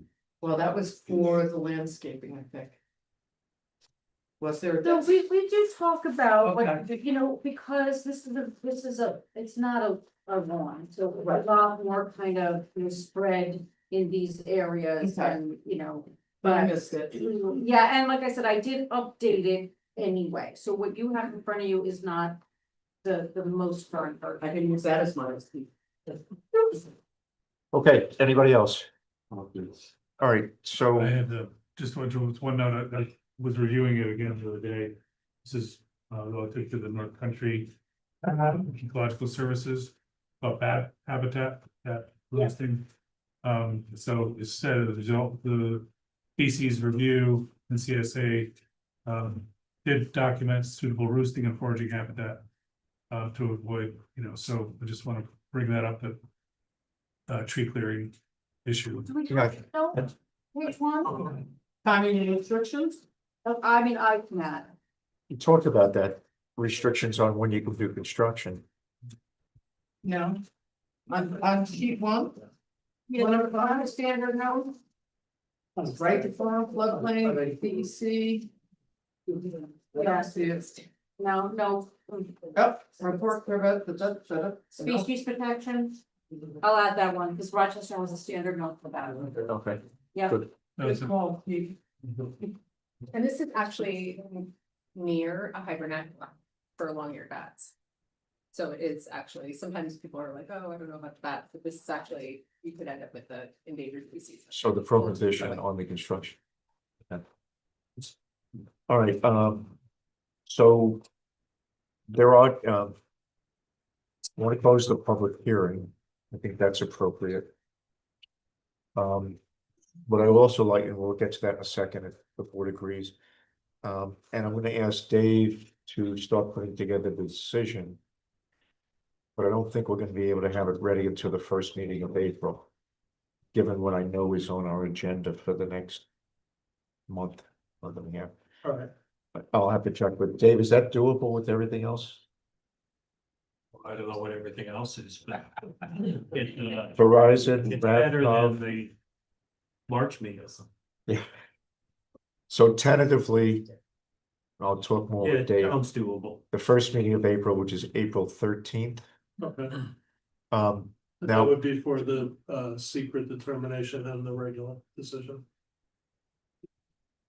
Yeah, you do them together, right? I'm sorry, I had it. Yes, we do them together. You do it Yeah, together. I think we talked about that last time. So we'll do that together. The HOA document, I'm willing to, if the board is okay, I'm willing to put a condition in there that I won't sign the maps until the HOA This is a subdivision. You've got to have a public hearing after this, after the declaration. If you do it, if the board did a neg deck, you'd have to have a public hearing. All right, so I gotta leave the public hearing open. Yeah. Okay. The Kittredge decision as it's come down. Yeah, I'm familiar with it, yeah. So we gotta have a public hearing after the, if there were a neg deck, for example, we have to have a public hearing after. So if you continue it to the April meeting and close it, you do the negative declaration, you close the And then we- hearing. We have to have a public hearing after the neg deck. After? Yes. Can you explain that, Dave? Kittredge. No, but you can continue. We talked about this last meeting, you can have the public hearing continue.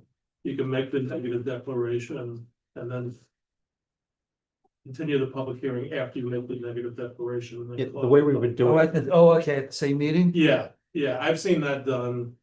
All right, if you say so. It's a Yeah, good project. Well, otherwise, we're just, okay, wait, hang on a second.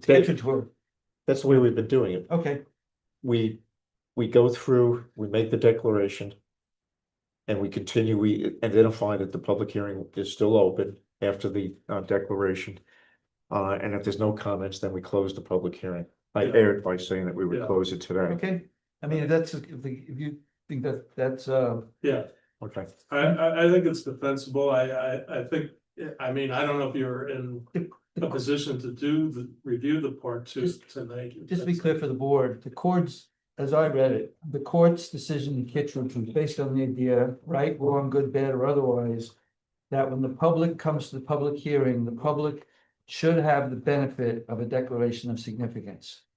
Some people might look at that as backwards, but that's what the court was thinking as I read it. You can correct me if I'm wrong on that. So you guys can make the judgment yourselves if essentially doing a neg deck at the beginning of a meeting and then holding the public hearing open after the meeting fulfills that concept that I believe the third department had.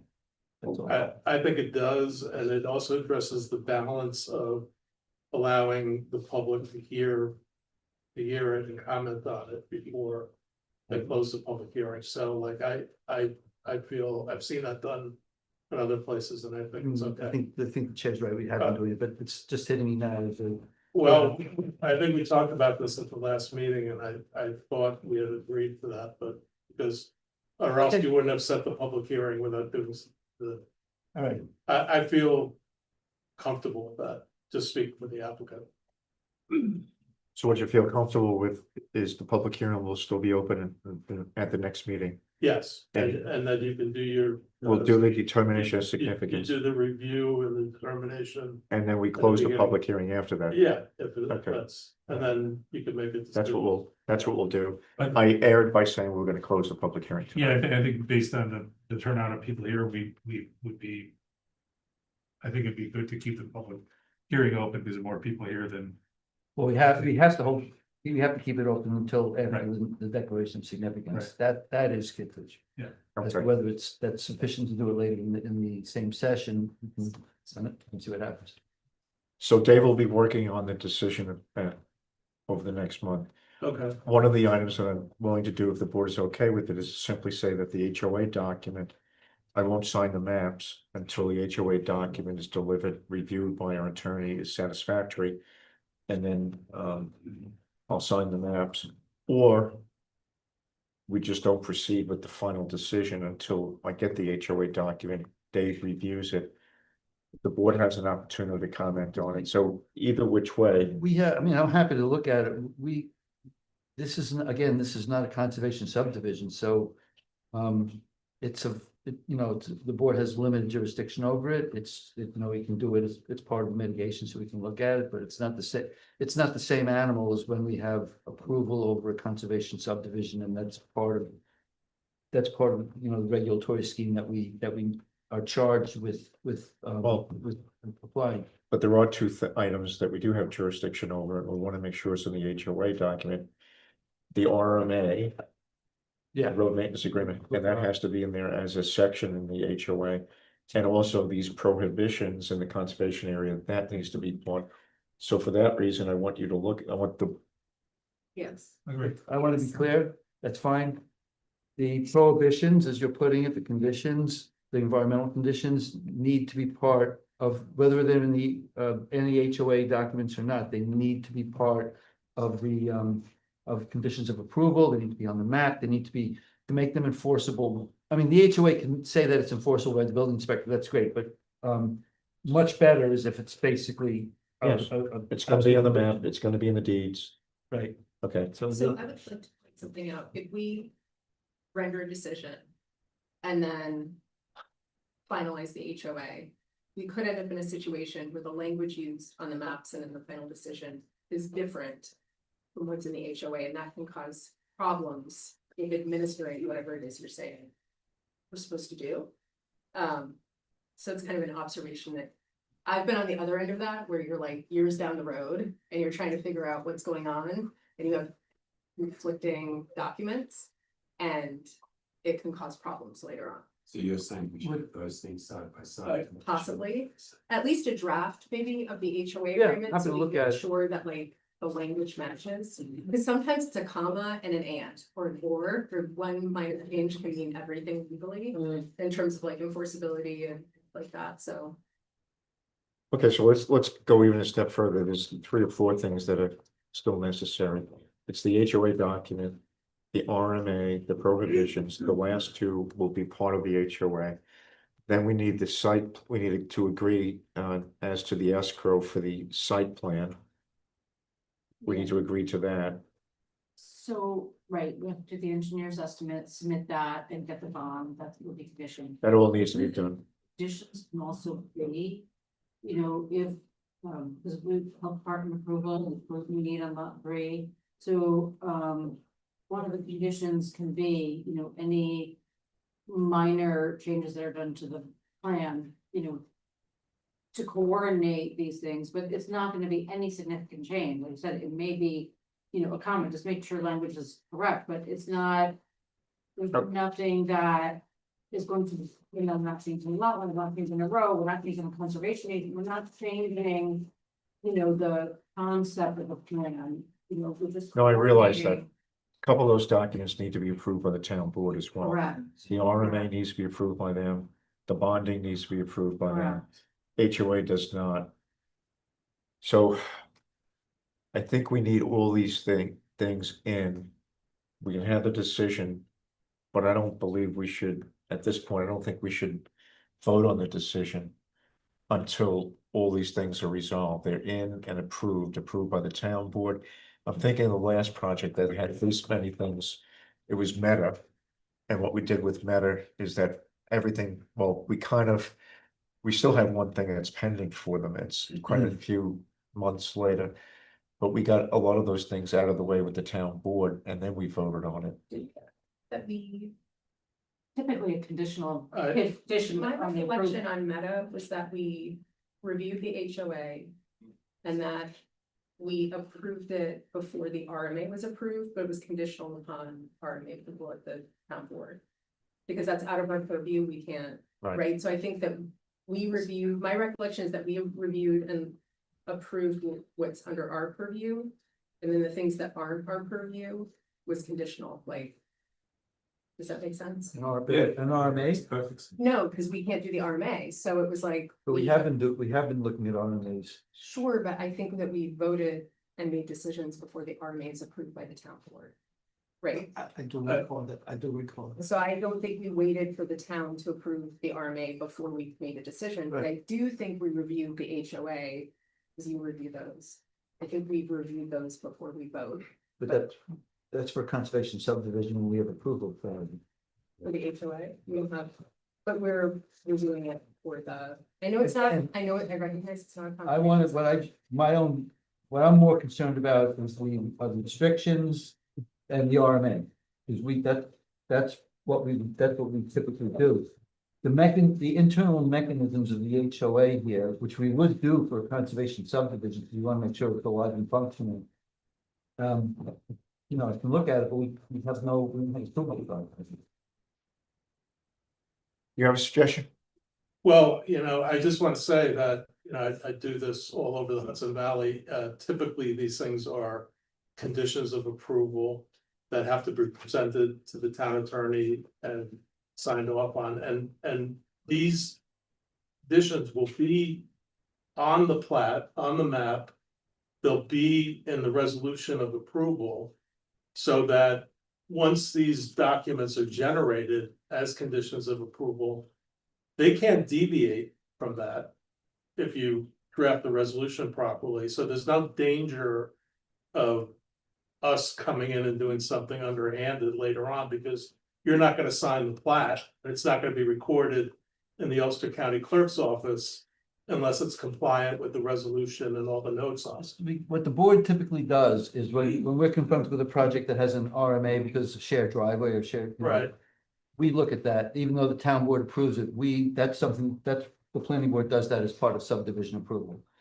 Similarly, in a situation like this where there are conservation restrictions, we're gonna look at that. It's just part of what we're doing, it's part of the mitigation.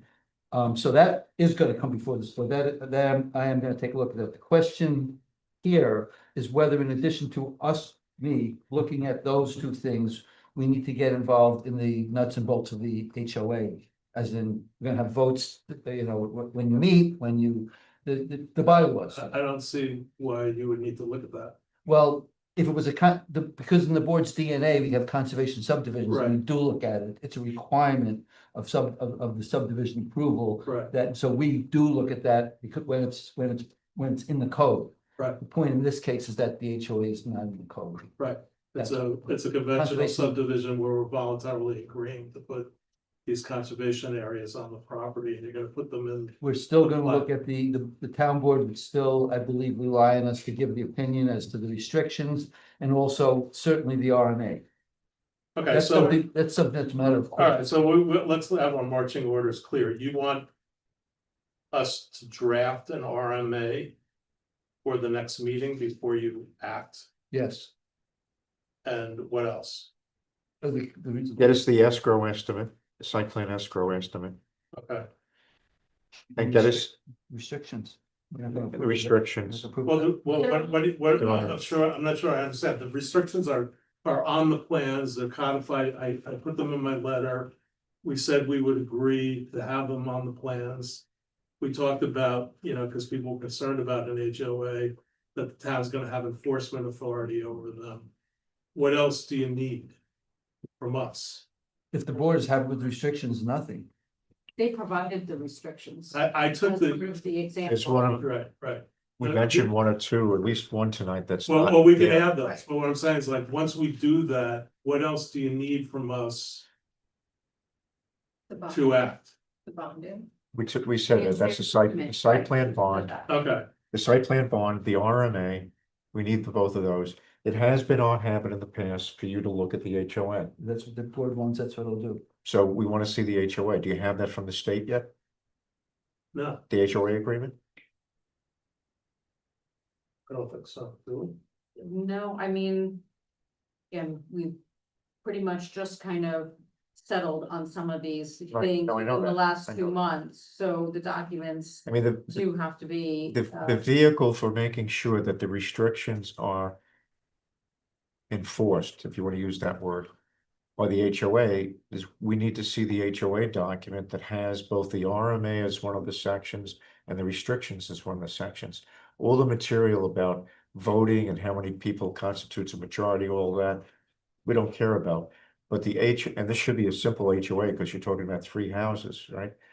We want to see in the HOA, the RMA embedded in there as well as the restrictions embedded in there.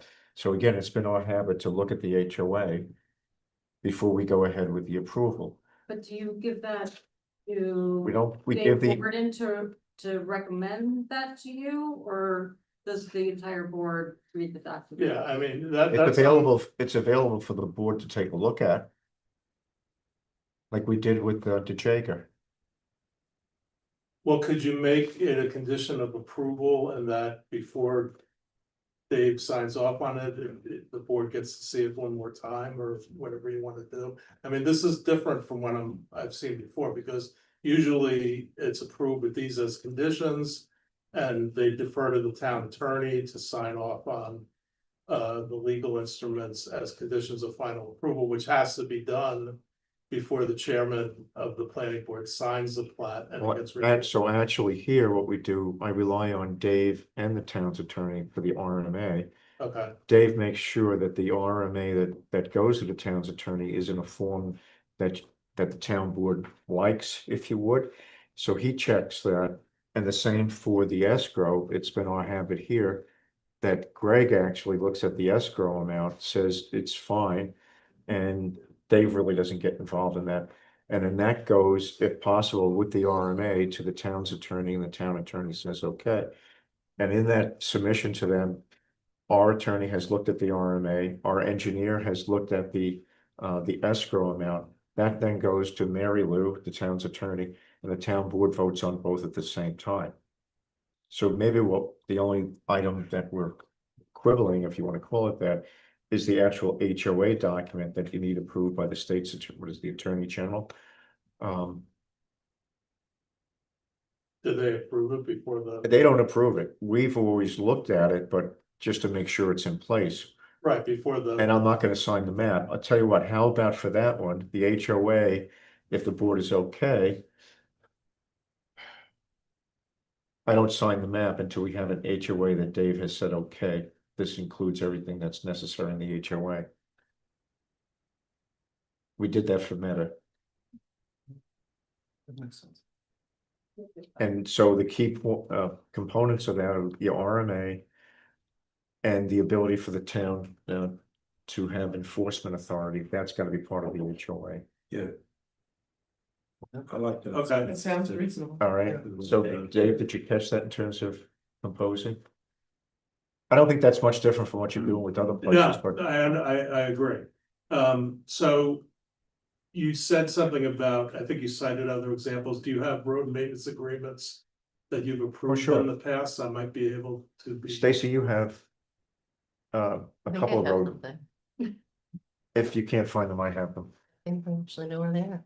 Okay, you actually know where they are? Good. I might. Okay. Yeah. We'll if get you could- sample road maintenance agreements. I just want to point out the road maintenance agreements and further, it's different configurations may end up having different considerations. What we want to see is basically a responsibility for who is doing it in terms of paying for it, who's doing it, what the process is, and also if it's important, if everybody's not going to share 1/3, for example, which they may not want because some people are gonna have a much deeper reliance on it in terms of feet, like what the specific numbers are, what the, just.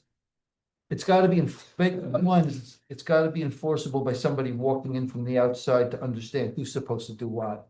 And those specifics will change depending on the configuration and subject. So we'll give them some samples of the RMA and Yeah, I think it probably will be 1/3, but They all come right off the cul-de-sac. I understand that any sample you send to me might be different from ours. I'm not gonna take it, but I just want to get a flavor for what you've approved before. from my experience with the town attorney, the biggest thing that they're looking for is equity, quote unquote, but you guys determine what equity is, but also that the town is held harmless from any kind of maintenance requirements on the All town. right, well, Those are the yeah. biggest things. All right, so If she you have wants that. equity, does she want like a 1/3 if they have like No. somebody 1,000 feet up? As in the long as neighborhood? there's, no, Like, as people long have as there's, that as responsibility. long as there's a rationale, she's not gonna get Okay. hung up on. Cause it's up to the applicant. Yeah, they all have, there's the turnaround at the end and all the driveways come off of that turnaround. So they all go right to the end to get to their driveways. So it actually works So very 1/3, nicely. 1/3 makes sense, Yes, very nicely for this. as project. opposed to, Okay. okay. Yeah. All right, But so the indemnification language, whatever samples or precedent you have, it's all in there. if you could send it to me. Okay, great. Okay. Thank you. So let's just review that. No, I'm not gonna review it. I think we got it. Yeah, so the RMA. The site plan as, The added notes that we talked Right. about tonight. right, Right, Dark sky, bad note, clarifying on the restoration stuff. Nadine, did we trade drafts on an RMA for DeJager? Oh, that's a good I question. think we did, and that was pretty complicated because you had two different roads and That was a, yes. that so was- that can be also another data point. Let's Look at that, yeah. That was I a think we long- have that was a some- long Time ago too, I think. that was 3 years ago. I think we have some easier examples of, Yeah. all right. So then we can still work on a decision. And then we can fine tune, at what point do we do the approval? And at what point, what do you want to give me to worry about to accomplish and not sign the map until those things are done? And what it's been in the past generally is the stuff that has to go to the town board. You give me the authority to make sure it happens and I don't sign anything until that happens. Yeah. Peter, you wanted to. Yeah, just about the conservation area. Did we ever talk about signs? Do we want those We did talk about signs. signs for the, Oh, right, detail. yes, we need to put that on the. we put note about signs, right? That it's a. I thought we Yes. sent you, Check on that and I'll make sure that that is on the one I sent. And then the last. so we sample those signs, we have a tear sheet and you should include them in the map set. Oh, you have ones that you want? I don't Yes, think anybody sent those to me. you still have those. I know nothing about them. They were You from. know about them. I know nothing. Hanford. Danford. Yeah, we can provide you with this. We'll get you the signs. And then there was a note, a letter. From from Greg about the road and the fire. From the CEO. About the restrictions on the road for turnouts or fire apparatus and all that. I just wanna make sure you saw all that. Yes, so, when Greg did his review, and he can definitely speak to that, he identified a couple of things with the fire code. One, he had concern about that first sharp turn, so we looked at that and we're providing widening of the road in that location. Plus, we do show a turnout, further up the road. So, and I believe that there were other items that he brought up that we were not in accordance with the code with. One was the slopes that we addressed, but I believe everything else was in accordance with the code. Okay, I just That wanna- the code enforcement officer Yeah. said. Because our new code enforcement officer is very specific about. Yeah. The, what was it, 511? Yeah. That's what we call it, section 511 of the state fire code. Okay. And I think that given the sensitivity of the public comment tonight about the size of that road, all that stuff is really important. For, you know, if there is an event up there, because it is a narrow road and it would be a mess if there is an incident up there. Because of the size of it, there's no place for. Rose Hill Road, you mean? On Rose Hill Road, yeah. Right, So, yes, yeah, this is gonna be like a super highway from coming off of. I don't know about that, but it's gonna be. The wind. just don't want and to the compound, shoulders, And yes, and then we'll have a turnout, and it is a full round, well, second, in accordance with the code, because originally we had kind of a Y there, and then we changed it, so it would be in compliance. And he did say that he's accessible for any consultation. Our CEO. Oh, So. yes, all right. yes, I have met, Keith, very nice guy, Okay, all right. Thank you, guys. yeah. And Latina, do we require turnouts for the private road? Yes, we did add one. We added when one, put right? It out, and it was kind of small. No, it's fine. Okay, we did add one, yes, so after you make that sharp turn and going up, there is a turnout, yes. Okay. All right. Anything else? No. So we're good. Thank you. When is the next date? Oh, so you want us back on April 13th? April 13th. Okay. Great. Public hearing will be continued at that time.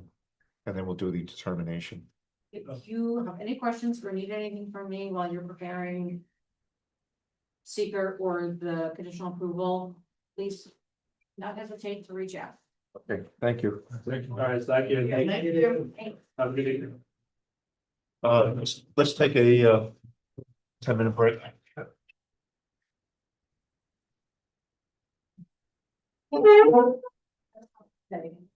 Yeah, the whole discussion. Yeah. I gotta take a picture of it. My goodness. So you're sitting right here next to me? Yeah.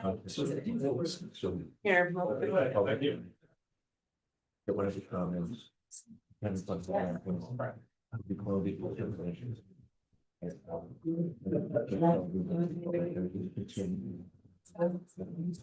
Yeah. And then we would close the public comment after they. That's how we.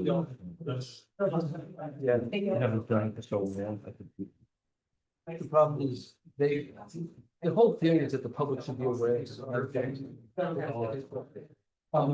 be aware that HOA by itself is just a bunch of bylaws. Look at it, so now it's like- It's a proposal, thing, don't worry about it, I just want to make sure that. Well, why don't we look at the RMA, that's, we should look at it, that's not an HOA. And we are gonna look at that, but that RMA has to be embedded to the HOA, it has to be a section of the HOA. Because the HOA But is, that could be, he was driving us into the condition. This is, see, but he wanted to be clear first, and then he does it, and in my case, if he activated the HOA, that's okay, because we can. So, but the other things. the other things we need up front. That's what I thought. I saw it different. Yeah.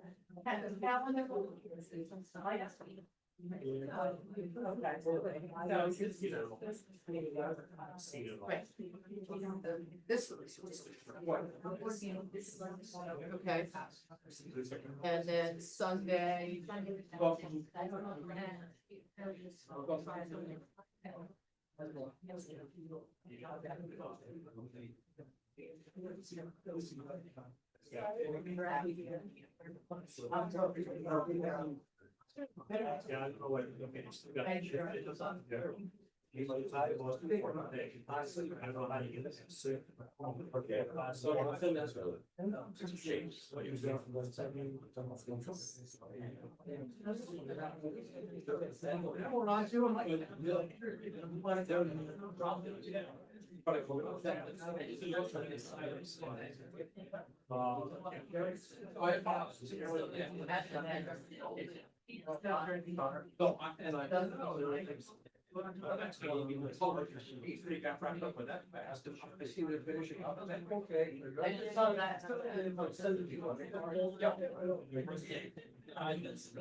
I do know. So. Yeah. Definitely different, but that's because I well. Yeah, no, yeah, well, it's on.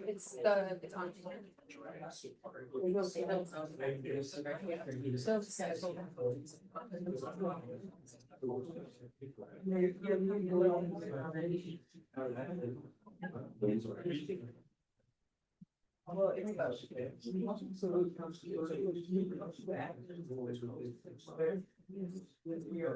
Yes. Oh, well. It's good. Yeah. Yes.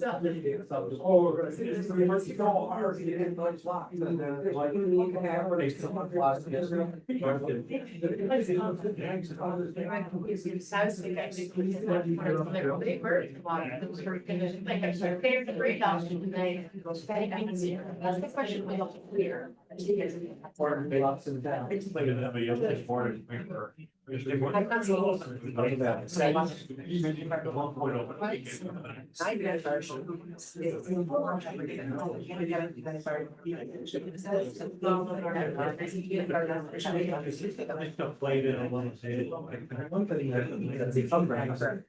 Oh, state regs.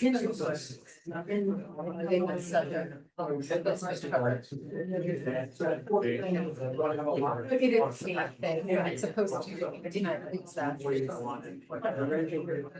And so if it's house. Oh, yeah.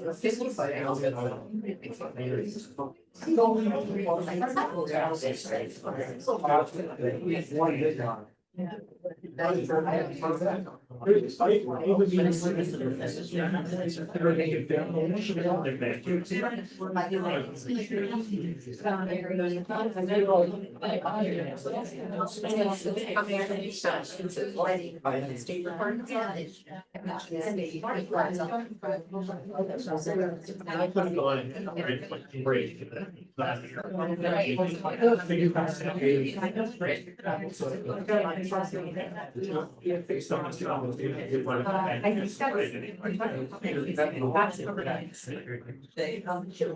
You were, but he asked for it, we asked for it. Yeah. I don't. That's what we want to have now.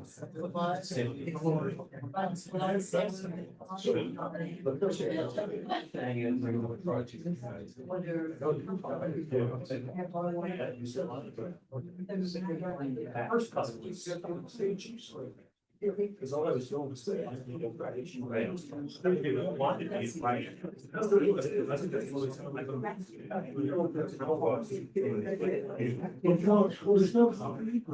Oh, yeah. Yeah.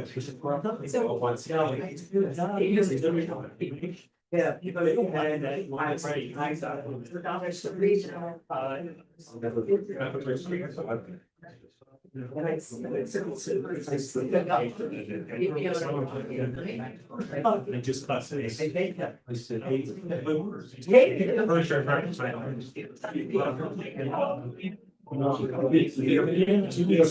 Maybe too much. It's sort of. First off,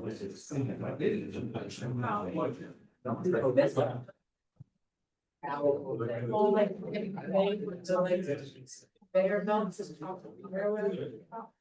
Right.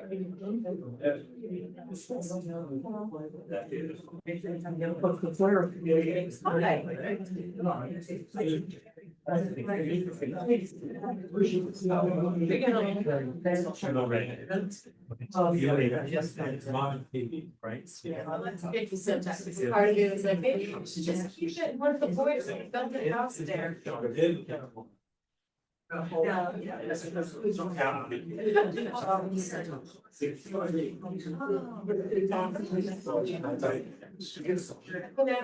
Like a real stairs off the. I think it's the stairs. What we haven't done is subdivision, so. Right, that's right. Process.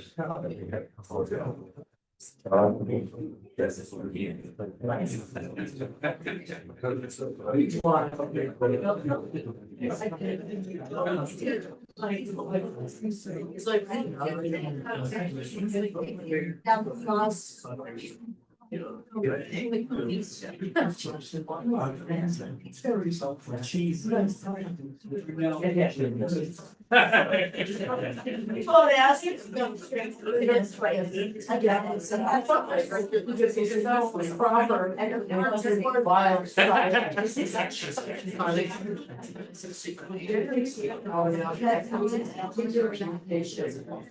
All of that.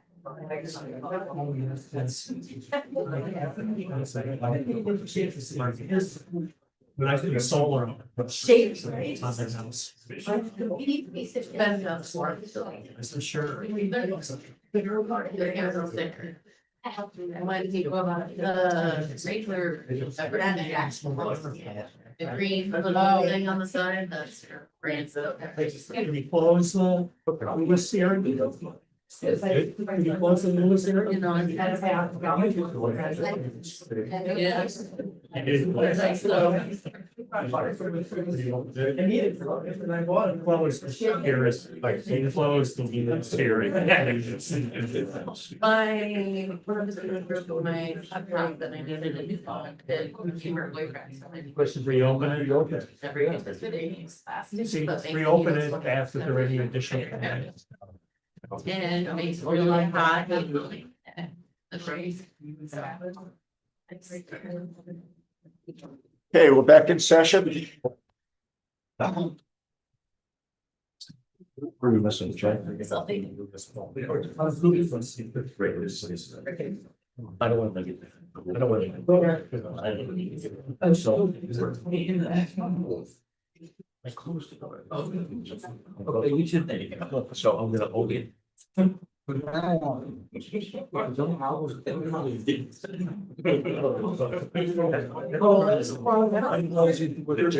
pleasure. Yeah, very hot. Who's Eric Dredd? Closed it, closed it. Legal aid. 45%. Next month, so we can do. That, well, we're gonna do something on that day. Especially with that,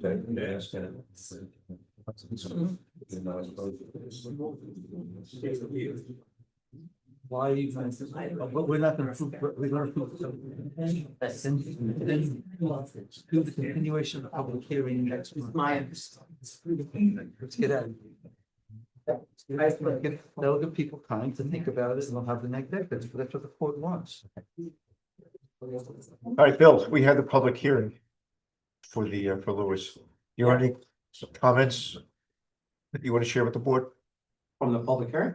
that nobody commented I on? want a nice lady who asked what's going on and we told her and. She's a Okay. neighbor. So what I'm gonna do, on the advice of council, because we forgot to take a step, is I'm gonna actually continue the public hearing until the next meeting. Because we didn't do the determination of significance, and the law, you heard a little bit of it before. The law requires us to have a public hearing after the determination of significance. So since there was nobody who said anything, I sped it up and closed it. So we're gonna continue the public hearing at the next meeting. The meeting of the 30th. All right, we'll do the determination of significance at that time. And then we'll close the public hearing at that meeting of the 30th. We won't get the decision until April. To the April meeting. Do you All right. need to reopen it? So we're gonna reopen the public hearing at the meeting of the 30th. Oh. We will. Since I closed it, we're gonna have to send out another notice, public notice in the newspaper. No, you don't. No, you don't. No, Can you reopen it now? We're gonna reopen the public hearing on the 30th. Okay. In fact, literally, if it's a public hearing is typically opened by, it's set by motion. You really should have a motion to close it. Typically. So you didn't really close it because you didn't do the proper procedure. There are motions to go. There you go. Well done. There you go. Well done. okay. So we're just continuing the public. hearing. Yeah, that's fine. And we'll do the determination of significance at the next meeting. Then we can close the public hearing by motion. And then at the following meeting of the 13th, April 13th, we'll have the decision. Assuming that we don't have any issues brought up at the next meeting. Okay, and we don't have to send out another newspaper notice. So did you catch all that? Yep. Open, close, open. exactly. Close, back. See you next month. So do I candle back? We're getting there. Do I keep your bubbles as is in the minutes? No. It's a good. And delete it from it? Okay. Okay, Bill, you're done for the night. Thanks for that. Been here for an hour and a half. or- It's riveting. Thank you. Thank you. Opening shut face. Whoa. Open and shut. Alrighty then. Okay. Horizon. So we're at the point of going through the part 3 that was compiled by Dave Church. We reviewed the draft of this at the last meeting. Dave made additional changes to it. Other members of the board added some comments of one sort or another. Dave Gordon gave comments, I gave these comments, so we had lots of different comments from different people. So the last document that you have was distributed to you yesterday, 3/8 at 11:52. That's the document that we're working off of if you're on Mini Plan. So I have some additional comments to make, small items. So Dave, I'd like to do those right now. No, you know what, let me turn to the board, because some of the board members had comments. Why don't we start? Peter, do you want to start?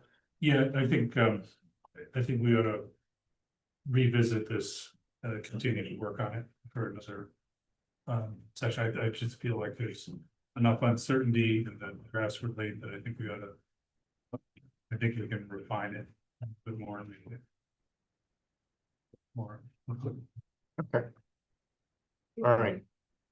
All right, so we had planned on possibly finishing the part 3 tonight. And then passing with some adjustments, and then passing the resolution that Dave had prepared for us tonight. Which would do the determination of significance. It was the resolution on the determination of significance. So what I'm hearing is the board wants to delay that and go through other adjustments to the document. So when do we do that? Which means the determination of significance won't happen tonight. It'll happen perhaps at the next meeting, which would be the 30th.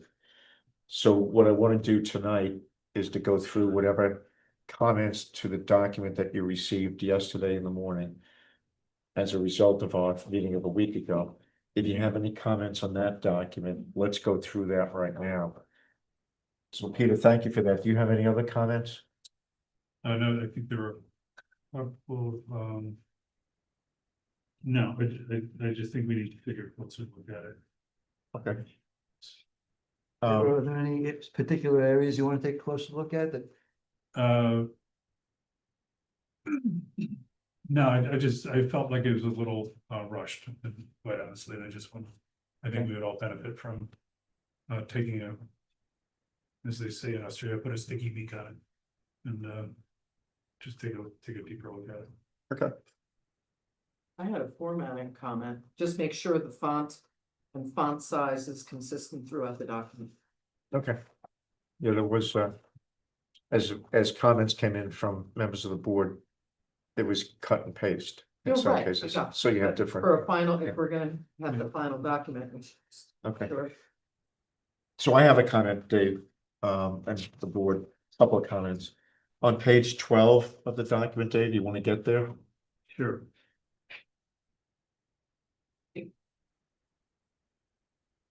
Let me know when you're there. I'm there. Okay, so in the first, is it the second paragraph? It said, Mr. Allen and the applicant found, and the planning board agrees. Take that "and planning board agrees" out. And the reason for that is this is a document of statement of facts. It's actually the resolution that we're not going to get to today.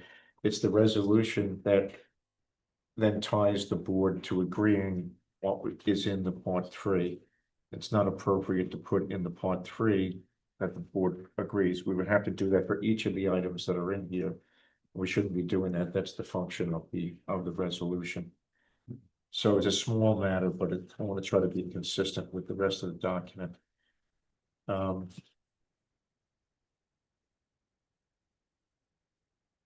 You want me, oh, you still got more? I still have more, and these are questions for the board because I heard from different board members. There was a comment by one board member about traffic that he thought he read, Hans, I think it was you, that you thought you read in the document. So I think Zorian made a comment and I disagreed to it. And you picked up on it. Yeah, I picked up on it. Okay, so Dave, what was said by Zorian, and I hope I portray it. Zorian asked for, well, he did make a series of comments, which is what one of them was about, was Granite Road. Should Granite Road be explained in a certain way, which Hans responded to, but it wasn't part of the document, was like, unless you remember and agree to put it in there. Okay, so as a reminder, I was just compiling information. This is a document you have to, the board has to approve. And I see in this, it has been addressed in this draft here, so. Zorian requested more information about the bird strike issue. Okay. Do you remember what he said? Well, we had that conversation. I missed a meeting. We had the conversation about the D-Bird data, the online data, as well as the information that verbally from Minnewaska, the Sam's Point staff at Minnewaska who are tracking bird strikes on facilities in the park, as well as at Mohawk. He thought that should be elaborated in this document. And so do we have that in writing, or is that an interview? Well, D-Bird is a database online. So anyone could summarize the incidents of birds hitting structures in the region. It's a voluntary thing. It's reported. Okay. It makes no representation of representing every strike in the region. Right. It's voluntary. Okay, So it's anecdotal information, I guess you could, but mostly professionals post there. So for example, all the data that's on the state properties actually being coordinated and tracked by this one educator at Sam's Point. The other was her anecdotal reporting with a manager at Sam's Point who conferred in Minnewaska, of what kind of strikes they're seeing in the parks. Which I could get them, if you want me to try to get them to say it officially. how does that, I mean, council, does that, It was just it's related to the fact that people don't know the property. Sam's Point, which I'm super familiar with, skied there 3 days this weekend. Has 6 towers. Cell towers? No, it has all kinds of towers. It has corporate communication towers. It's got 911, right? Yeah. I think there's one cell tower up there. There's a bunch of there's a radio. I think there's a All right, so FM radio. the issue with towers, the thing that Zorian brought up was bird strikes. But it's bird strikes in the Sam's Point area. Well, that's where all the towers are. Okay, so that has nothing to do with the potential bird strikes in this area. It's evidence of whether or Well, not. the question that Zorian was leading to, could you look at incidents related to other towers in the region and see if it's frequent or not? Okay, would that be valuable information to put in there? If Dave was to, in terms of the part 3? I think it's helpful, but there's layers of questions that need to be evaluated. Number one is, to what extent would the experience either at Sam's Point or at the other areas that have been reported be reflective here based on things like the size of the tower and also perhaps the types of birds that are flying through. And secondly, if it is, let's say, then what does it mean? Let's suppose we were able to reduce it to like a number of expected strikes in a year, 100 or something like that, whatever. What does that mean in terms of significant impact? At some level, it's too small to be a significant impact, probably, and at some level it is. And so what does it mean in terms of an impact on these resources, these animals? I'm not saying it's unimportant. I think it is, but the question is, does the board, or do we have access to people that have the ability to evaluate the data so that we can know whether it's something that's significant or something that is incidental? I don't know the answer to that, but I'm not going to say that these facts are unimportant, but I'm also not sure that we would know what to do with it if we got it. We could report it, but how do we evaluate it? What's the upshot? And I'm not dismissing it. I'm just saying, what do we do with it? What I'm asking is it useful in that document? I'm not.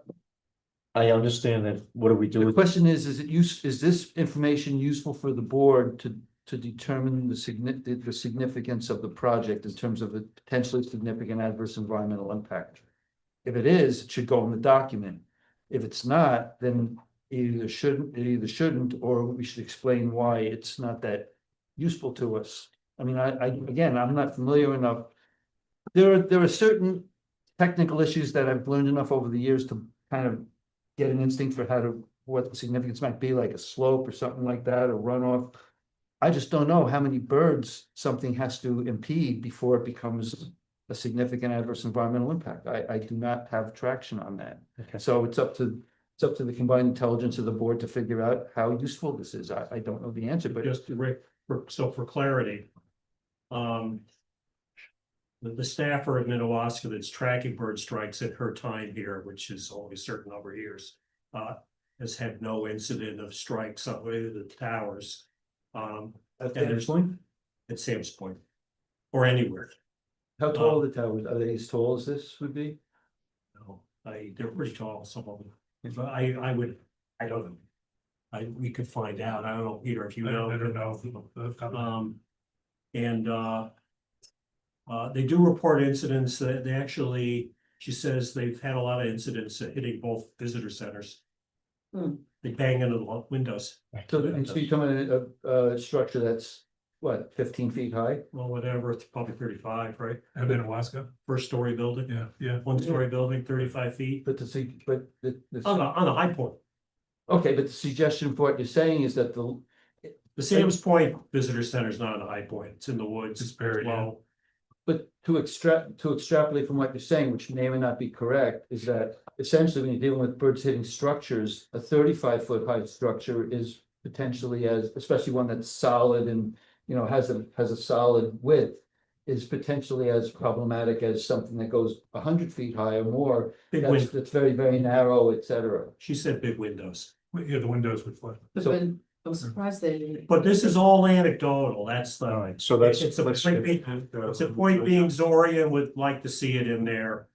The best we could do is, you know, My inclination. is to- anecdotal it's- information from professionals, but that's what we got. Why do you say it's anecdotal if it's from professionals?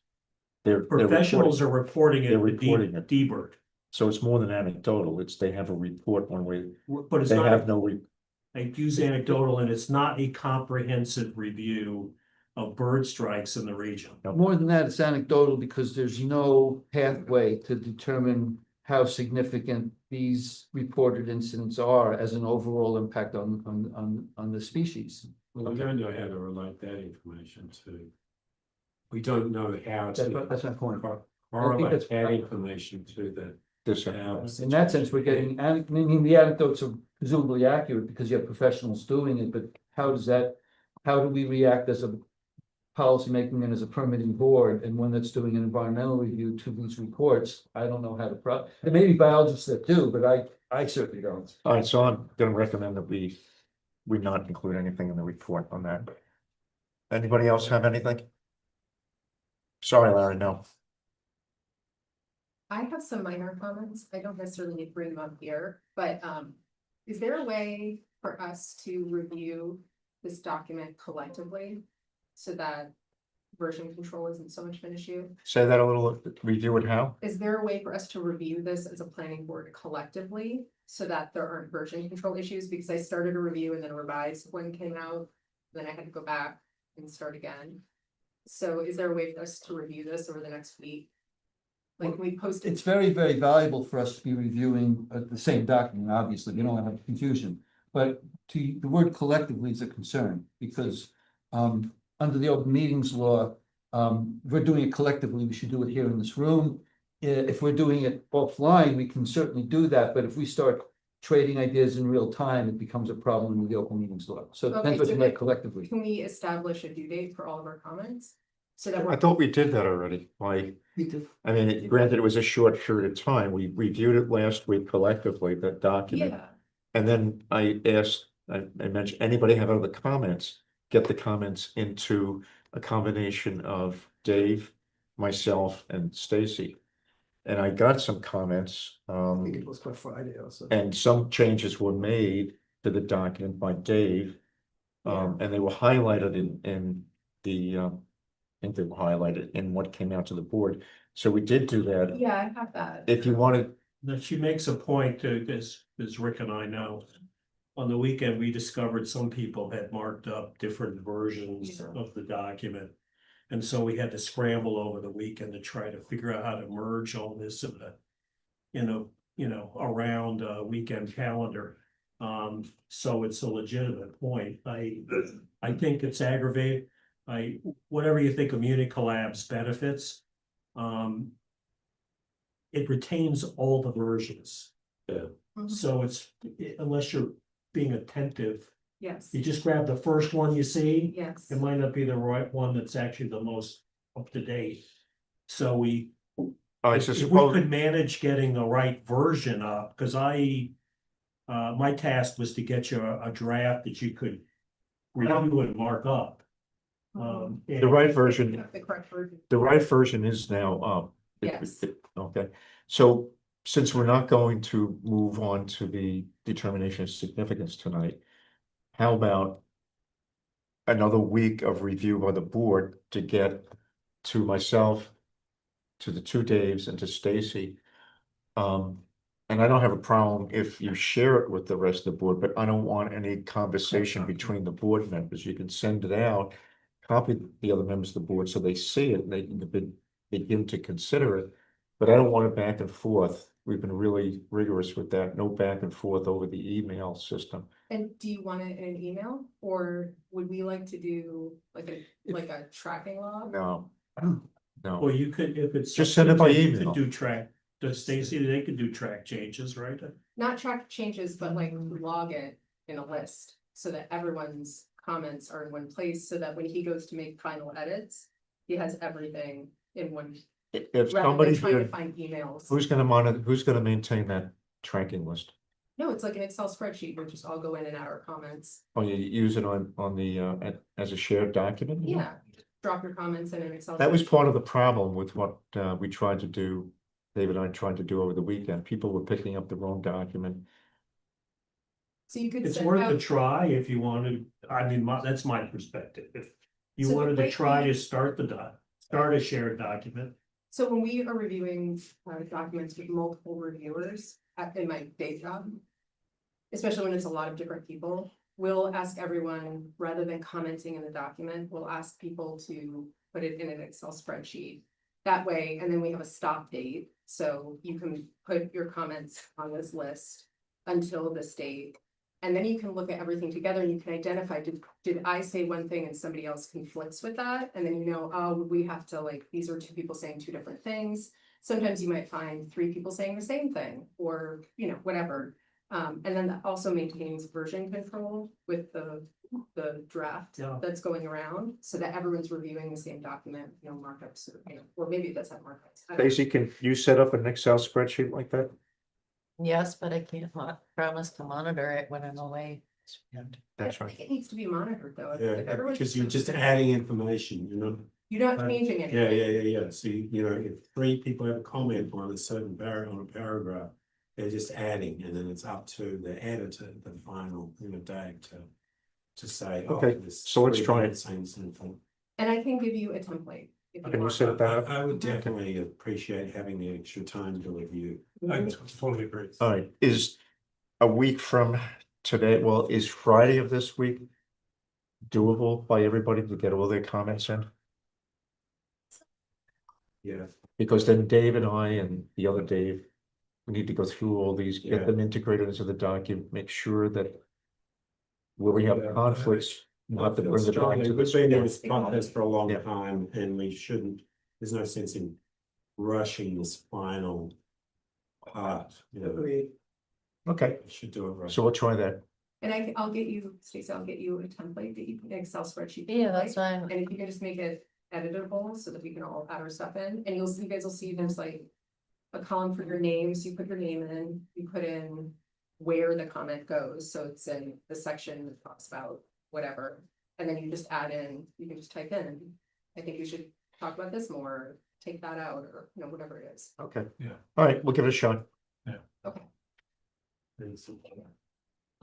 I could just suggest you could do till end of the day Sunday. I'm not sure what we're gonna do with it on a Friday evening. Unless we want to repeat a last event. I'm available. Okay, so That would be, I would appreciate that even. Yes. what was the suggestion for make it I was proposing Sunday and so Sunday we it is. avoid the. Sunday? Okay. You know, waiting for Friday afternoon to get started. What's the matter, Dave? You get some? No, he's gonna be skiing. I had 2 hours. Sunday. No, I had 2 hours before my granddaughter's birthday to do something on Saturday. I could tell that in your voice. Something was going on. Okay, Sunday. Can I make one suggestion too? Can you what? Can we upload things as new versions? Did I upload something as an old version? Is that what you? Well, so But Stacy, you're the only one doing any uploading, so yes. Uh, I uploaded mhm. something, but it was didn't I do a new version? Well, you put final draft revised as the new title, but we could have just put it as a new version so that it says one thing. Oh, And then you can click, so like this, guilty as I charged. uploaded this first. I uploaded this as a new version. In order to view the old one, you have to click prior version I got it. and take the extra step. I won't touch, I'll try not to touch it. I mean, I'm glad you did it over the weekend, because I couldn't, but Okay. So I'm gonna leave it to you. And this spreadsheet date would be uploaded to? What we need to upload is the document that we review here in this room in front of the public. The public has the right to see the document that we are going to be discussing in this room. Uploading other things can cause confusion for everybody, so you don't want to be not sharing information, but at some point it's not useful to share, so. Also not a discussion. Let's say. It's not a discussion, it's a red line version. What we will ultimately be producing for Sunday is not a discussion between us. No, well, it can't be a discussion, No, it's exactly. a series of comments, but are we expecting to come in on Monday with the spreadsheet or with a document that is updated in light of the spreadsheet? That's, I guess, what I'm saying. What I'm expecting will happen at Sunday night at midnight, everybody will have their comments on this Excel spreadsheet. And then Dave and I, for starters, will take a look at that. And make the adjustments and point them out. Can I answer the question? When we come in on Monday, are we gonna be looking at an updated draft? 3 weeks from now, we Like- come in Monday, is that what you're saying, asking? The next time we meet here, Okay, are we coming in with an updated draft part 3? yes, Hopefully redlined, or are we coming in with the spreadsheet? no, we're coming in with the update. Well, if we're not gonna be discussing the spreadsheet, that we don't have to upload it. What the public has a right to see is the document that we are discussing here. As long as, when we're offline, that we're not having a discussion, including a quorum of the board. That's what we can't have. And so we have to be very careful about more than four members of the board in a real-time discussion, including emails, to the extent that the emails are real time. That's what the open meetings law is all about. So offline, we can get our comments in. You want to put them in a spreadsheet, fine. If we're discussing the spreadsheet, it should be uploaded. If we're gonna, the spreadsheet's gonna be reduced to a document, we come in and discuss, that should be uploaded. You look very. No, I find that correct. Can we agree on the naming convention? Well, you know, Can we agree for on the- the naming convention, please? what, A naming convention for the different versions? So. But how about with somebody's initial and the date of their, It doesn't matter. Well, we have- Date and initial. right? You know, if We have naming conventions for the Muni collab uploads. hang on a Which second. Stacy's aware of, Hang right? on a second. Just a point of, a little bit of being picked. We had the whole week to make comments. And now we want to have another week of comments, which is fine. And we're gonna do it on an Excel spreadsheet, okay? And that's it. I don't like it. I'd much rather have the comments here at the meeting in front of the public, not in a discussion with the public, but in front of the public. And the document that we came in with, that's what I was trying to prompt before, is anybody have any comments? And so far, none. And then I hear that there's a whole bunch of comments. I mean, I'm sorry, we had a week to get comments in, so Well, what else? Some of us were away working, like myself. I was away all week and I had limited time to look at it. So. Okay, all right. So we're gonna do it again. Yeah. And we're gonna do it through an Excel spreadsheet. I don't understand the need for naming conventions. Just put your comments on the Excel spreadsheet. Okay. It's, okay. The Excel spreadsheet will have a place for someone's names, right? Yeah. First column will be, I put a comment in just now, so you can see what it looks like when it's filled out. It's only like, it's like 5 columns. It's not a ton. all right, It's the, Stacy, one of us can remind Eric if you need it, remind you which version you reviewing. It's the version that I'll was send it posted, to everybody. it was posted yesterday. okay. I'll send a direct link in it to an email with everybody that has the spreadsheet too. All right, Thank you. and I apologize, I know people had a lot of things going on this week, but it's I did get some comments from some people. But no problem. All right, so the next thing we need to talk about is there was an error made by one of our consultants in one of the documents going back to February, the manner in which he described the minimum height of the tower in order to get the same effective transmission by Verizon. And the way he had described it was something called AGL, which is the at ground level, so Above ground level. above ground level, which would be the tip of the pole, if you would. And he described that as being 120 feet. And he said it was AGL. It turns out that he made a mistake. It's 120 ACL, which means at the center line. So what that means is there's presumed to be antenna above and below that 120 feet. That's why they call it at the center line. So in discussing that with Scott, I asked him, we discussed that, I told him that, yeah, we made a mistake, or a consultant made a mistake, and we were going off that information. And I asked him to provide us with diagrams, possible diagrams of using that information, what the options might be for us. Looking at the minimum level or the minimal height of the tower. Stacy, pass that way, this way. So he did that. I'll wait for that to go around.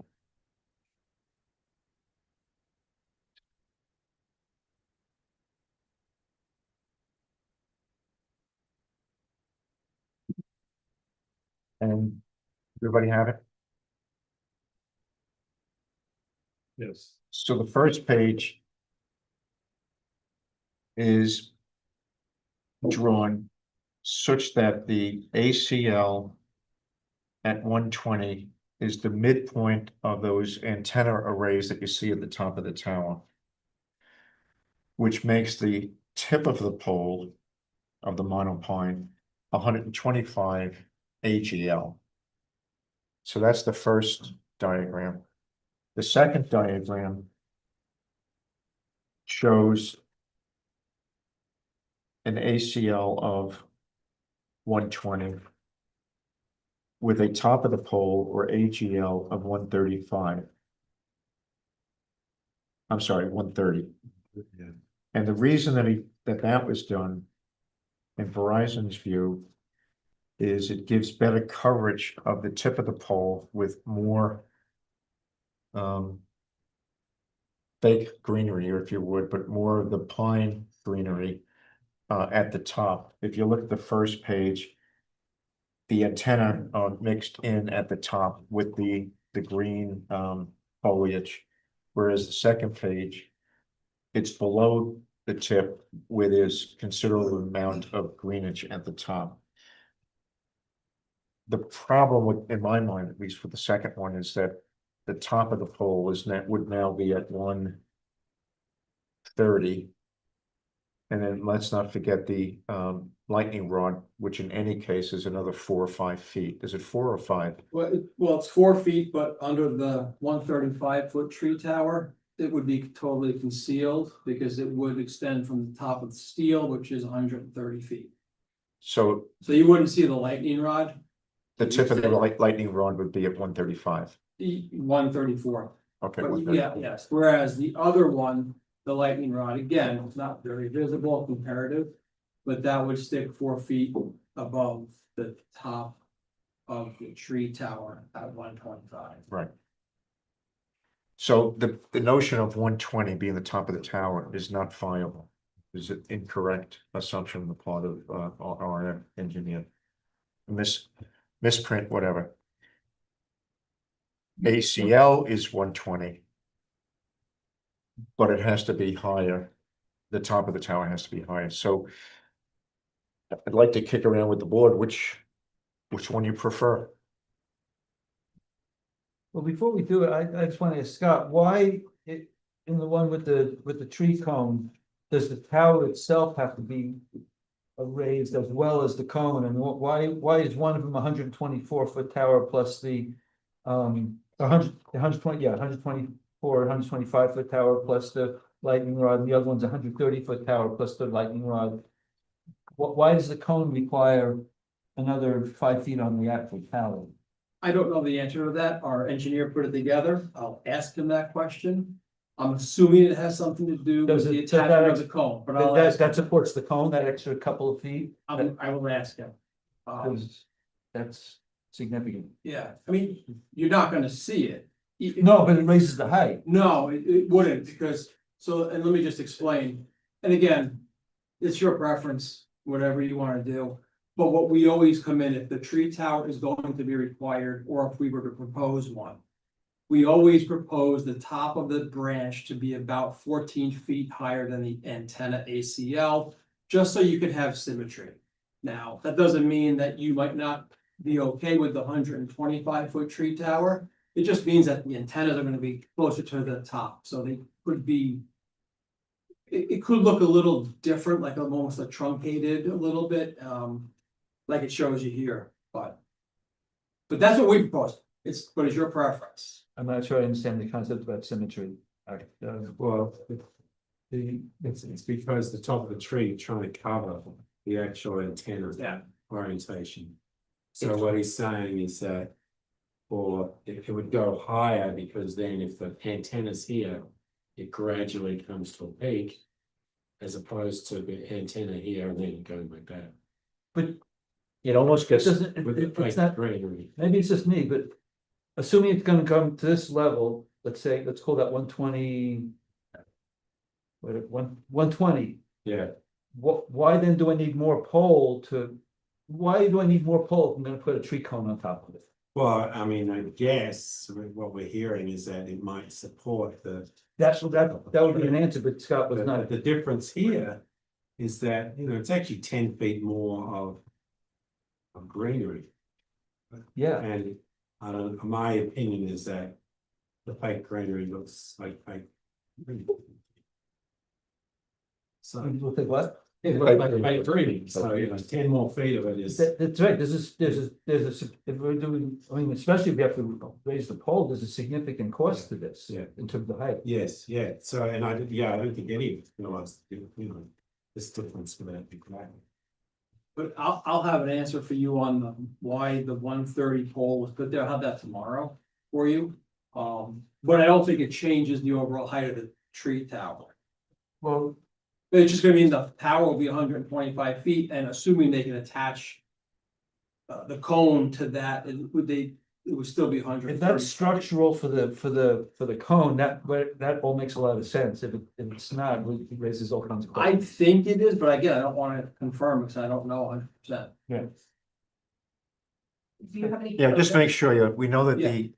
your guy wasn't very happy with it, with where we were going with this, so So he doesn't like it.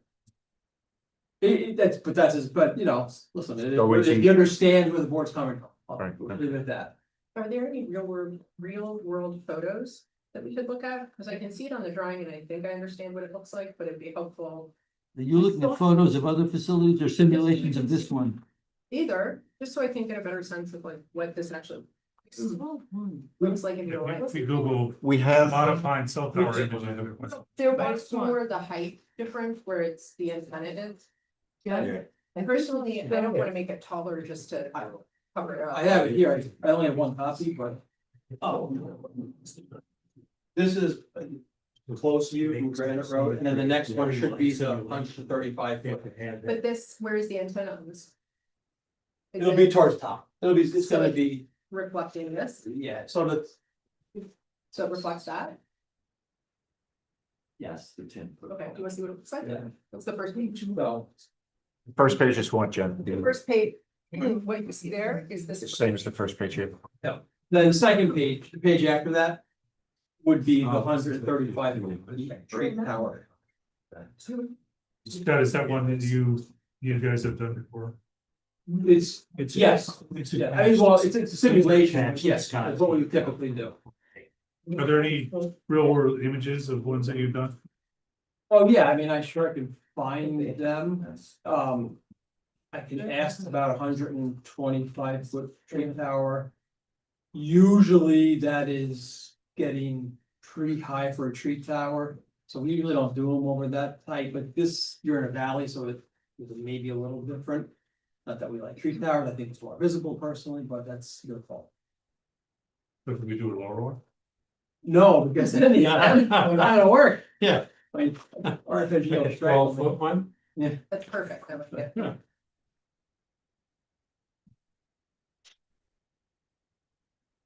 I see some difference, but one is square, you mentioned, one is square at the top, the other one is more conical And that's because at the top, you have to remember the antennas do come out a bit, they're not at the top. attached to the pole, so they have, they come out 8 feet booms or so, give or take, so, you can't have the top of a pine tree with 15-foot trees, that would look ridiculous. I want to throw something else out. I know we sort of poured into the monopine. Is everybody still convinced of a monopine versus just a pole? Monopine? Generally, I did some research in New York State and especially in rural areas, monopine seems to be the least intrusive option. And there are pine trees right there. Pine trees, that don't. Well, your height is a little bit by the topography behind it. Oh, that's right. I'll note that Laird also mentioned modifying his Say that again. executive director Laird in his letter mentioned modifying being something worth considering. Right. Was that in the same letter where he agreed that there was no significant impact? Well, he agreed, he said there wasn't at those 3 vantage points. Okay. So do you want to have some time to think about these diagrams?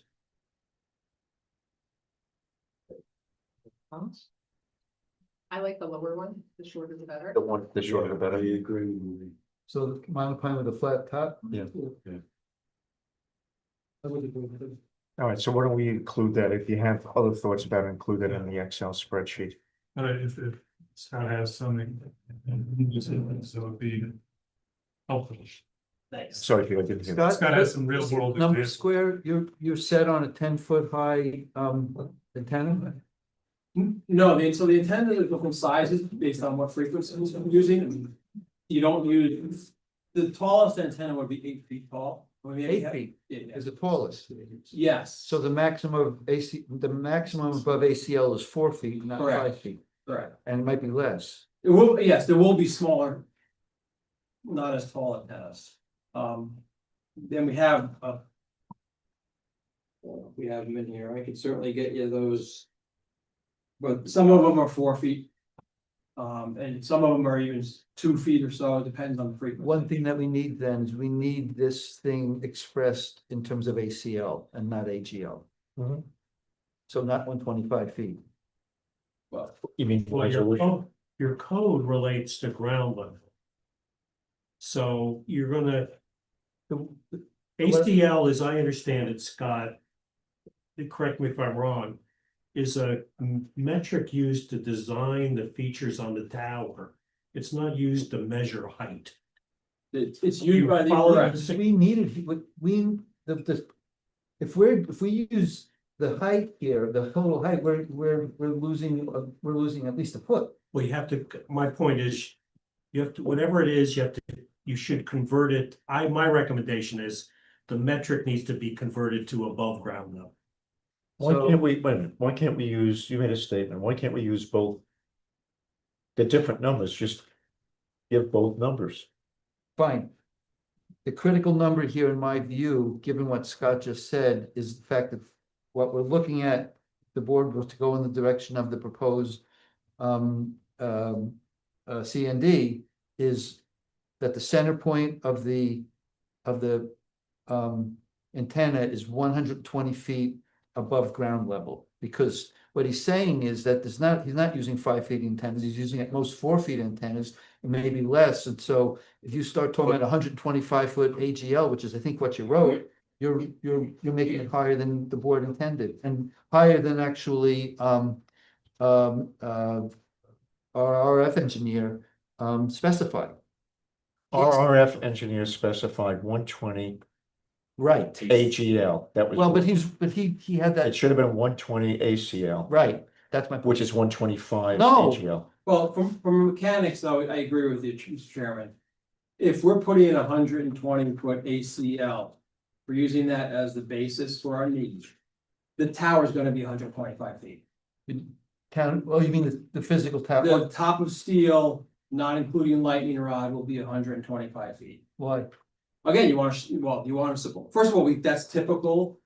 Even if it's not a tree tower, but you gotta attach the branches to something. So if you want branches on the top, unless you just want the antennas to stick out with no branches, there might be some gaps. Okay, so you need it as high as, well, When they design a tower, they have to design it so that. let's the branches- suppose you have, a 7-foot antenna. Okay. Right, so you got 120 feet is your center point, that's what we've agreed on. So now you got 3.5 feet above that is the top of the antenna. Right, How high does the tower have to go? I don't know, 120, especially for a tree 120. tower, 125. The top, so the. Because you would have, if, under your scenario, at 120 ACL, if the tower was 120 feet. We're not gonna have a 122-foot tower, they're not built that way. It's gonna be based on either, it's 10-foot or 5-foot increments. So that's the answer, you have 5-foot increments. Basically, yeah, we don't sit there and say, hey, build us a 122-foot tower. That's the answer. So we're gonna have two numbers in there. We're limited to 120 ACL, better known as. Scott just 125 AGL. Scott just gave another data point that gets rid of my question. all right. He's got to build in 5-foot increments. Yeah. Thank you. And you want the steel to actually accept the branches at the top part of the tower. To do the best you can to conceal it. Okay. Anybody? There's one more item that we probably should talk about tonight, which is the breakpoint technology. Where's the breakpoint on 120 ACL and 125 AGL? If that sounds like what we're going with, but where would the breakpoint be? It's shown on here, so basically about half the height, give or take, is 62.5 feet AGL is the break point. They call it a hinge point here. So, Greg. 62.5 breakpoint. Does that meet the setback requirement? Absolutely. Because the 62.5 would only be, what, 70 feet basically. Because it's 110% of the height. And if the break point is 62.5, then it would be 110% of that.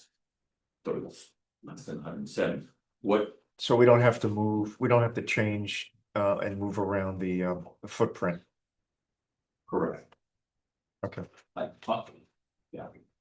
you need to check that for me. I may look at doing that, just because as I was listening to the other meetings, knowing that the board seems to be inclined to reduce the tower height. Well, that changes then the setback requirements. Right. Right, so I think, I don't have, in front of me, but I think the closest setback is from Granite Road, it's 124 feet from the compound. So at 125-foot tower, we need 137.5 feet, if my math is correct. And if that's the case, I might be able to move the compound back slightly to get 137-ish. And then still make it like at 155 at the back. I just have to my engineer. All right, so if the board comes out agreeing that the first one is what we'd like to see. Yeah. You need, between you and Greg, you need to determine, are we okay with the setback? Yeah. Or when we get to the site plan pieces, we have to move the compound. And I'm just thinking about, having said that, I didn't maybe open up a can of worms here, but if the code does allow the planning board to consider the breakpoint technology when it has to do with the setback, right? And So if the break point is 62.5 feet. You add 10%, so you know, more than 70 feet, you could say that the setback is 70 feet, and then we meet it at all sides. I think the board has that authority. It's in the code. It says, Yeah. it doesn't say it doesn't actually say the board can do a waiver or variance. It says you can take it into consideration. Right. When determining that. Just, The intent is for us to be able to do it. Yeah, so let me look at that also tomorrow, so I made some notes, just. Well, make. If this board is willing to consider the break point, and if you have a definition of break point in your code. As it relates to the setback, and it specifically says you have that authority to do that. I would say we don't have to move the compound. I think that if the board was willing, they could say the breakpoint technology in here, it's done by an engineer. And we feel that the setbacks are compliant. I think you have absolutely that right and authority.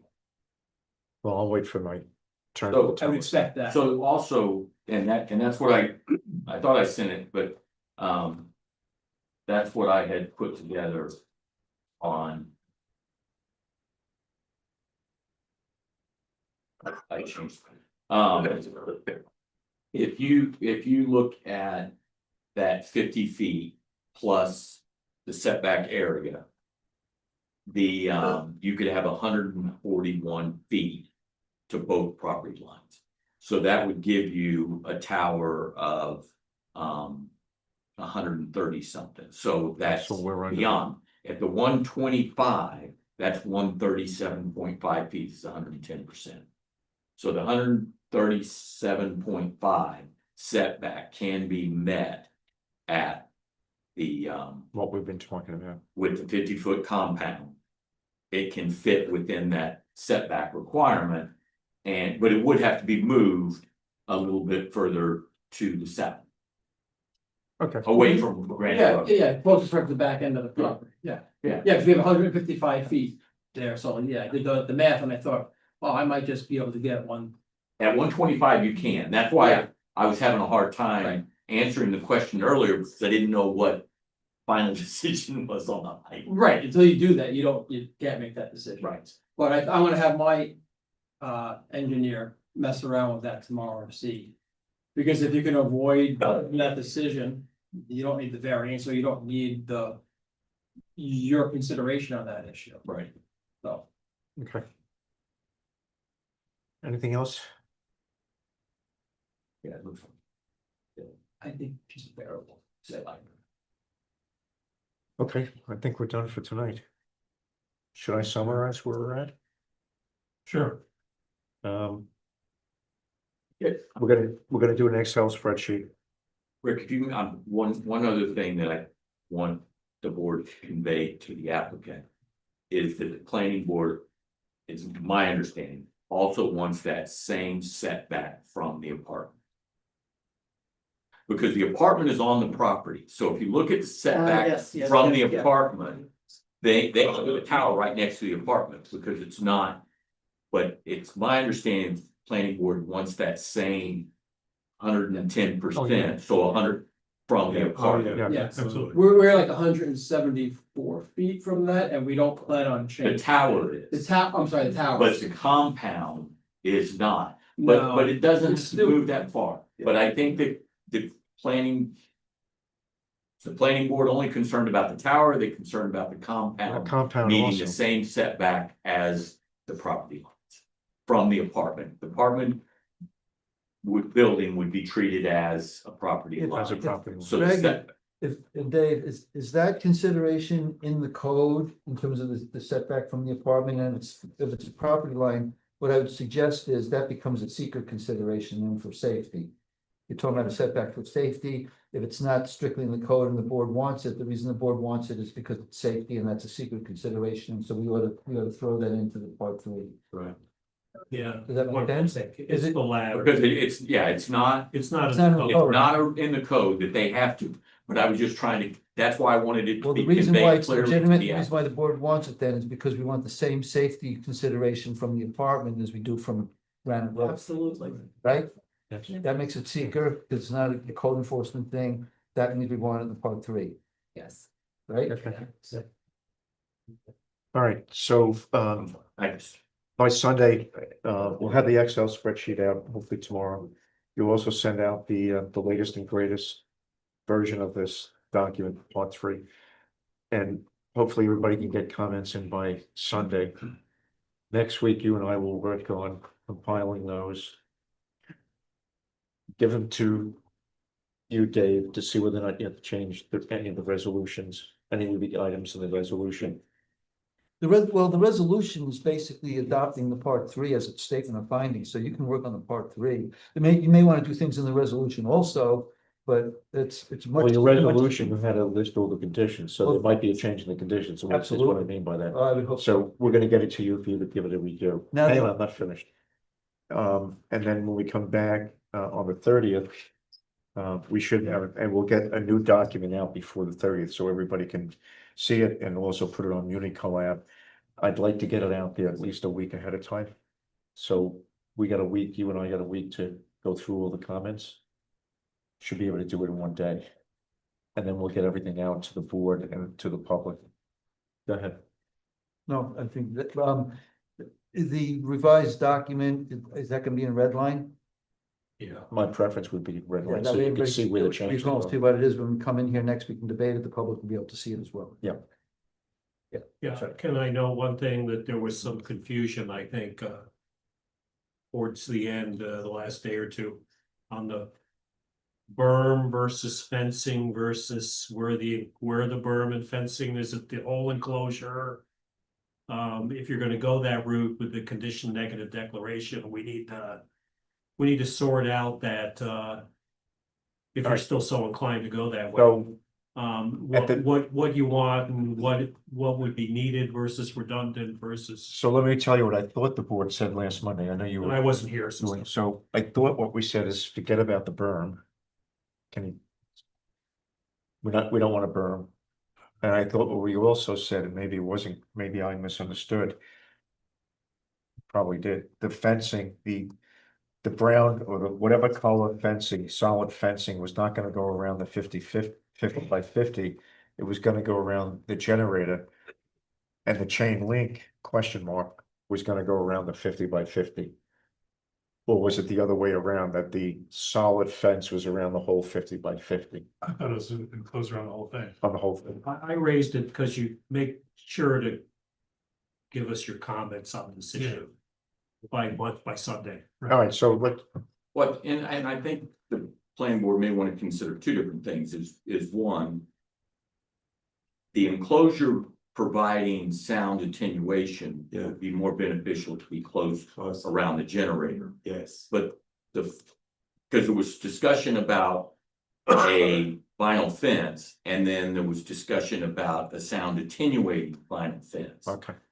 I think the sound attenuating vinyl fence would just be around the generator to have a additional sound attenuation around the generator. If there another applicant comes in with another generator, it would be around that.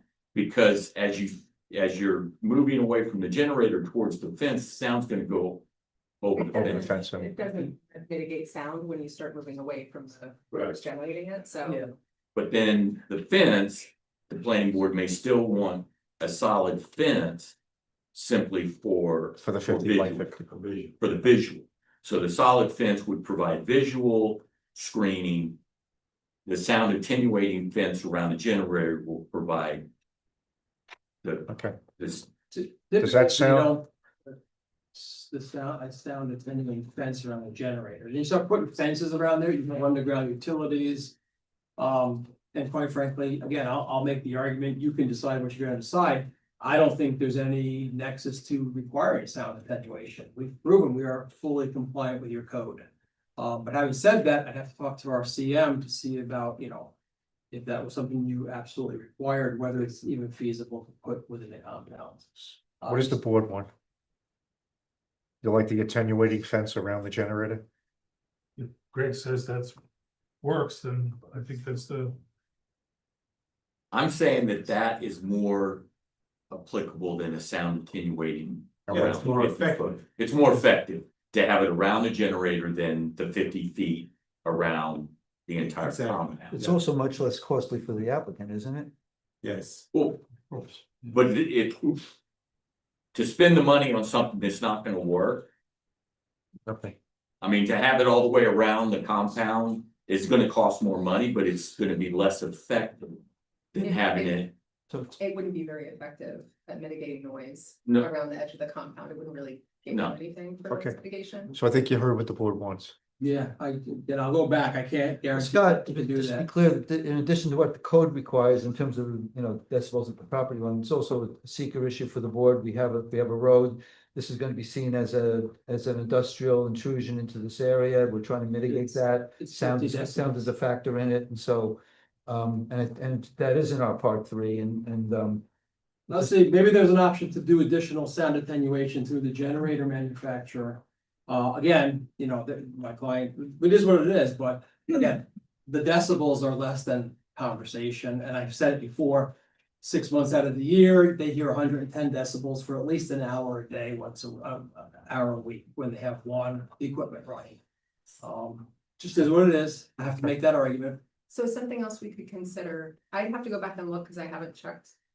But I think the nearest sensitive receptor is the apartment complex, right? Something they could also do is put up. And we'd have to look at the site plan and see what it looks like, but just put up one wall to attenuate sound towards the apartment complex. And we could leave potentially the other 3 sites open for access, for, means and methods. So you can get the benefits for the apartments while not necessarily limiting their, whatever they need to do with the actual. Okay. That's very true. That It is worked. a good Yeah. mitigation technique is to move the orientation of the equipment. I've done that in the past and it's been very effective. I have You seen. do have I one don't house get down that the road. close. Yeah. You do have the one residence on the road, same side. How far is it? It's a little further away than the apartment building. It's what? It's just a touch. I mean, I could measure it, but it's a little further away than the apartment building, but it's pretty close. It's not a lot further away.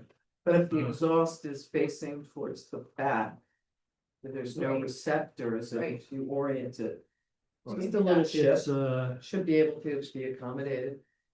So there's an option you can consider. It's 350 feet away In the apartment from the building. center of The the apartment building, enclosure. 170. From the generator, I think it's probably in neighborhood of 160. The antenna is 170. So it's 160 from the generator into the house. It's a little over 300 feet. Okay, so it's almost twice as far. I'm less concerned with, Yeah, I don't think that one would care as much. Okay. The apartment complex might. anybody else? No, somebody had mentioned, what time is it, 10 o'clock? Did you still want to go into a client attorney meeting on Rav? Do we ready for that? Okay. Just big picture. We could talk about what we've talked about. Okay. Yes, Yes. all right, so That's my I'll number. This is feeling.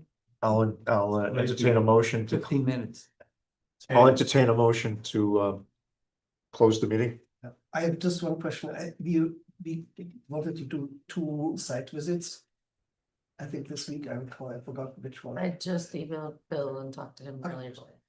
Oh, wait, we have dates for this? No, yeah. That's why. Yeah, I wasn't. That's why I was asking. I'll make a motion. Peter makes the motion, second, Second. second, all in favor?